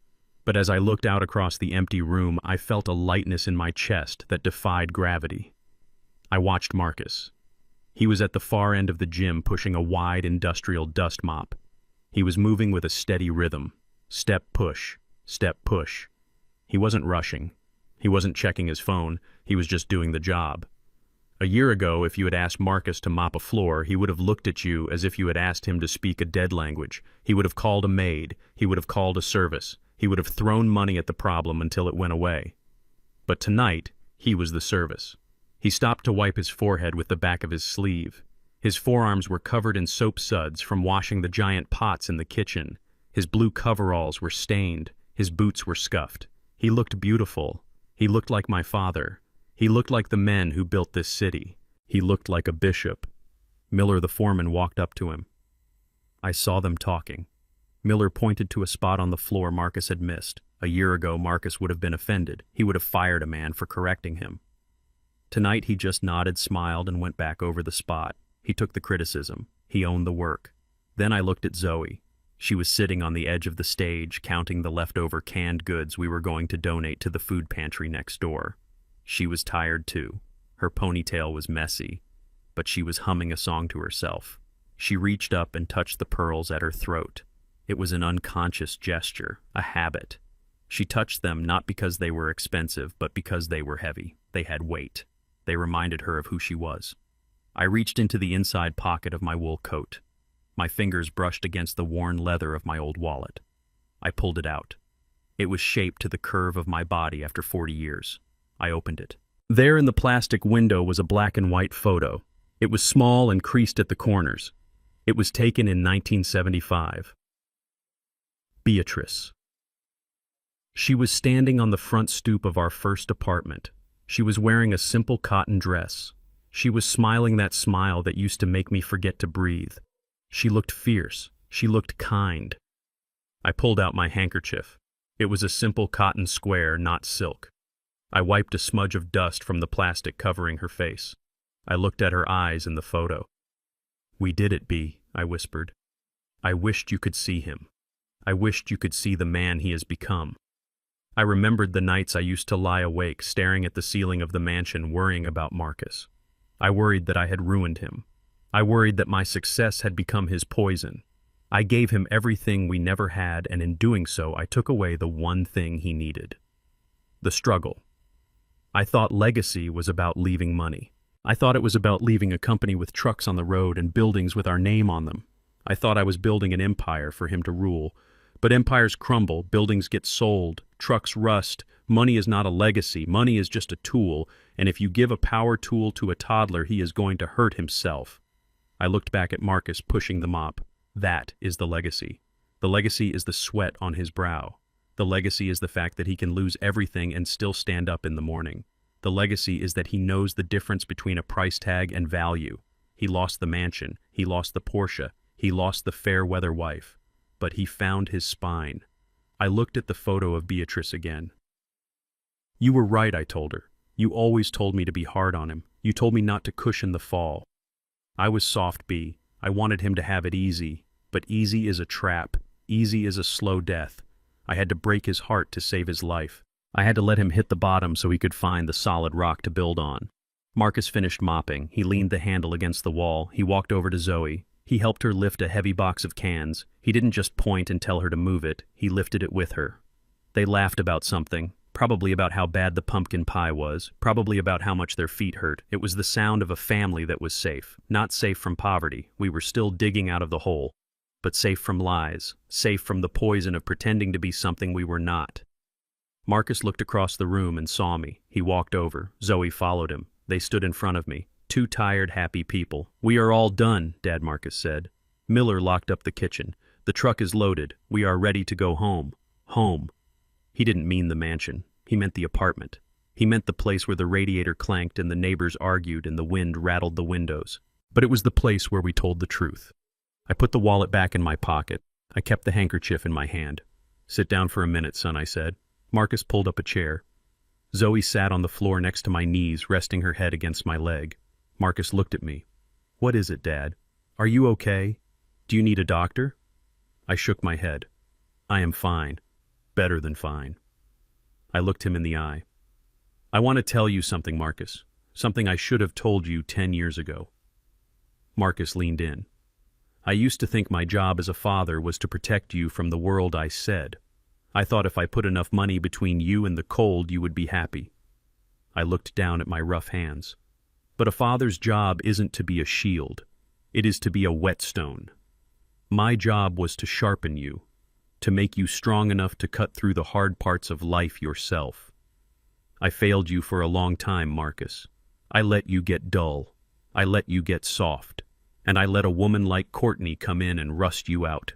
Marcus shook his head. You didn't fail me, Dad. I failed myself. No, I said sternly. We are not doing blame tonight. We are doing truth. I pointed at him. You are a man now, Marcus. And do you know why? Because I have a job, he asked, smiling slightly. No, because you know what matters. A man is not measured by the thickness of his wallet, I said. I have known billionaires who were spiritual paupers, and I have known men who swept streets who were kings. A man is measured by how he protects his dignity. A man is measured by how he protects his family from the wolves even if he has to fight with his bare hands. A man is measured by the fact that he does not need a stage to perform. He performs in the dark when nobody is watching. I looked at Zoe. Your father is a good man, Zoe. Don't ever let anyone tell you different. He made mistakes, but he fixed them, and fixing them takes a hell of a lot more courage than never making them in the first place. Zoe reached up and took Marcus's hand. I know Grandpa, she said. I am proud of him. Marcus looked down. He was blinking fast, trying to hold back tears. Thanks, Dad, he whispered. I looked around the gym. I saw a stack of paper cups on a table nearby. There was a jug of apple cider left over from the dinner. I reached over and poured 3 small cups of cider. It wasn't vintage wine. It wasn't crystal. I handed a cup to Marcus. I handed one to Zoe. I held one for myself. I stood up. My knees popped, but I stood tall. The Duke was still in the building. I want to propose a toast, I said. Marcus and Zoe stood up. To Beatrice, I said, raising the paper cup toward the ceiling, toward the heavens, toward the woman who started it all. To the woman who taught us that love is not a feeling. It is an action. It is a verb. It is something you do. To Mom. Marcus said, his voice thick with emotion. To Grandma, Zoe whispered, touching her pearls. And to the Bishop legacy, I added. Not the trucks. Not the money, not the buildings. Us. This right here. The three of us standing in a cold gym with warm hearts. We clinked the paper cups together. It was a dull thud, not a chime, but it sounded better than any crystal I had ever heard. We drank the cider. It was sweet and cold. I crushed the cup in my hand and tossed it into the trash. "All right," I said, wiping my mouth with the handkerchief. "That is enough sentiment for one night. We have a shift in the morning, and Marcus, if you are late, Miller is going to write you up. I do not care if your last name is on the building." Marcus laughed. "I will be there, Dad. I will be there early." We walked toward the exit. Marcus put his arm around Zoe. I walked a step behind them, watching them. We stepped out into the night. The snow had stopped. The sky was clear. The stars were shining down on the south side of Chicago. They shone just as bright here as they did over the mansion. Maybe brighter because there were fewer artificial lights to drown them out. We walked to the car, my old Ford sedan. I got in the driver's seat. Marcus got in the passenger side. Zoe sat in the back. I started the engine. It rumbled to life. I looked at Marcus. "Ready to go home, son?" I asked. Marcus looked out the window at the city. He looked at the street lights reflecting off the snow. "Yeah, Dad," he said. "Let us go home." I pulled away from the curb. I didn't look back at the past. I looked forward through the windshield at the road ahead. It was a long road. It was a hard road, but we were driving it together. And for the first time in a long time, I knew exactly where we were going. My name is Winston Bishop. They call me the Duke. And this is my legacy.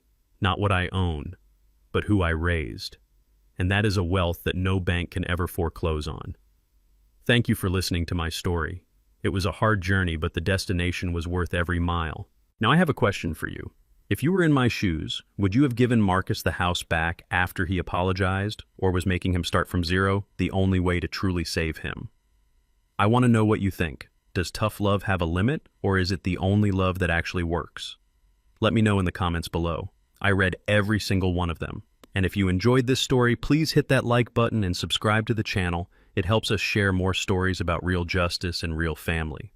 Until next time, keep your head up, keep your hands busy, and never let anyone disrespect your table. This is the Duke signing off.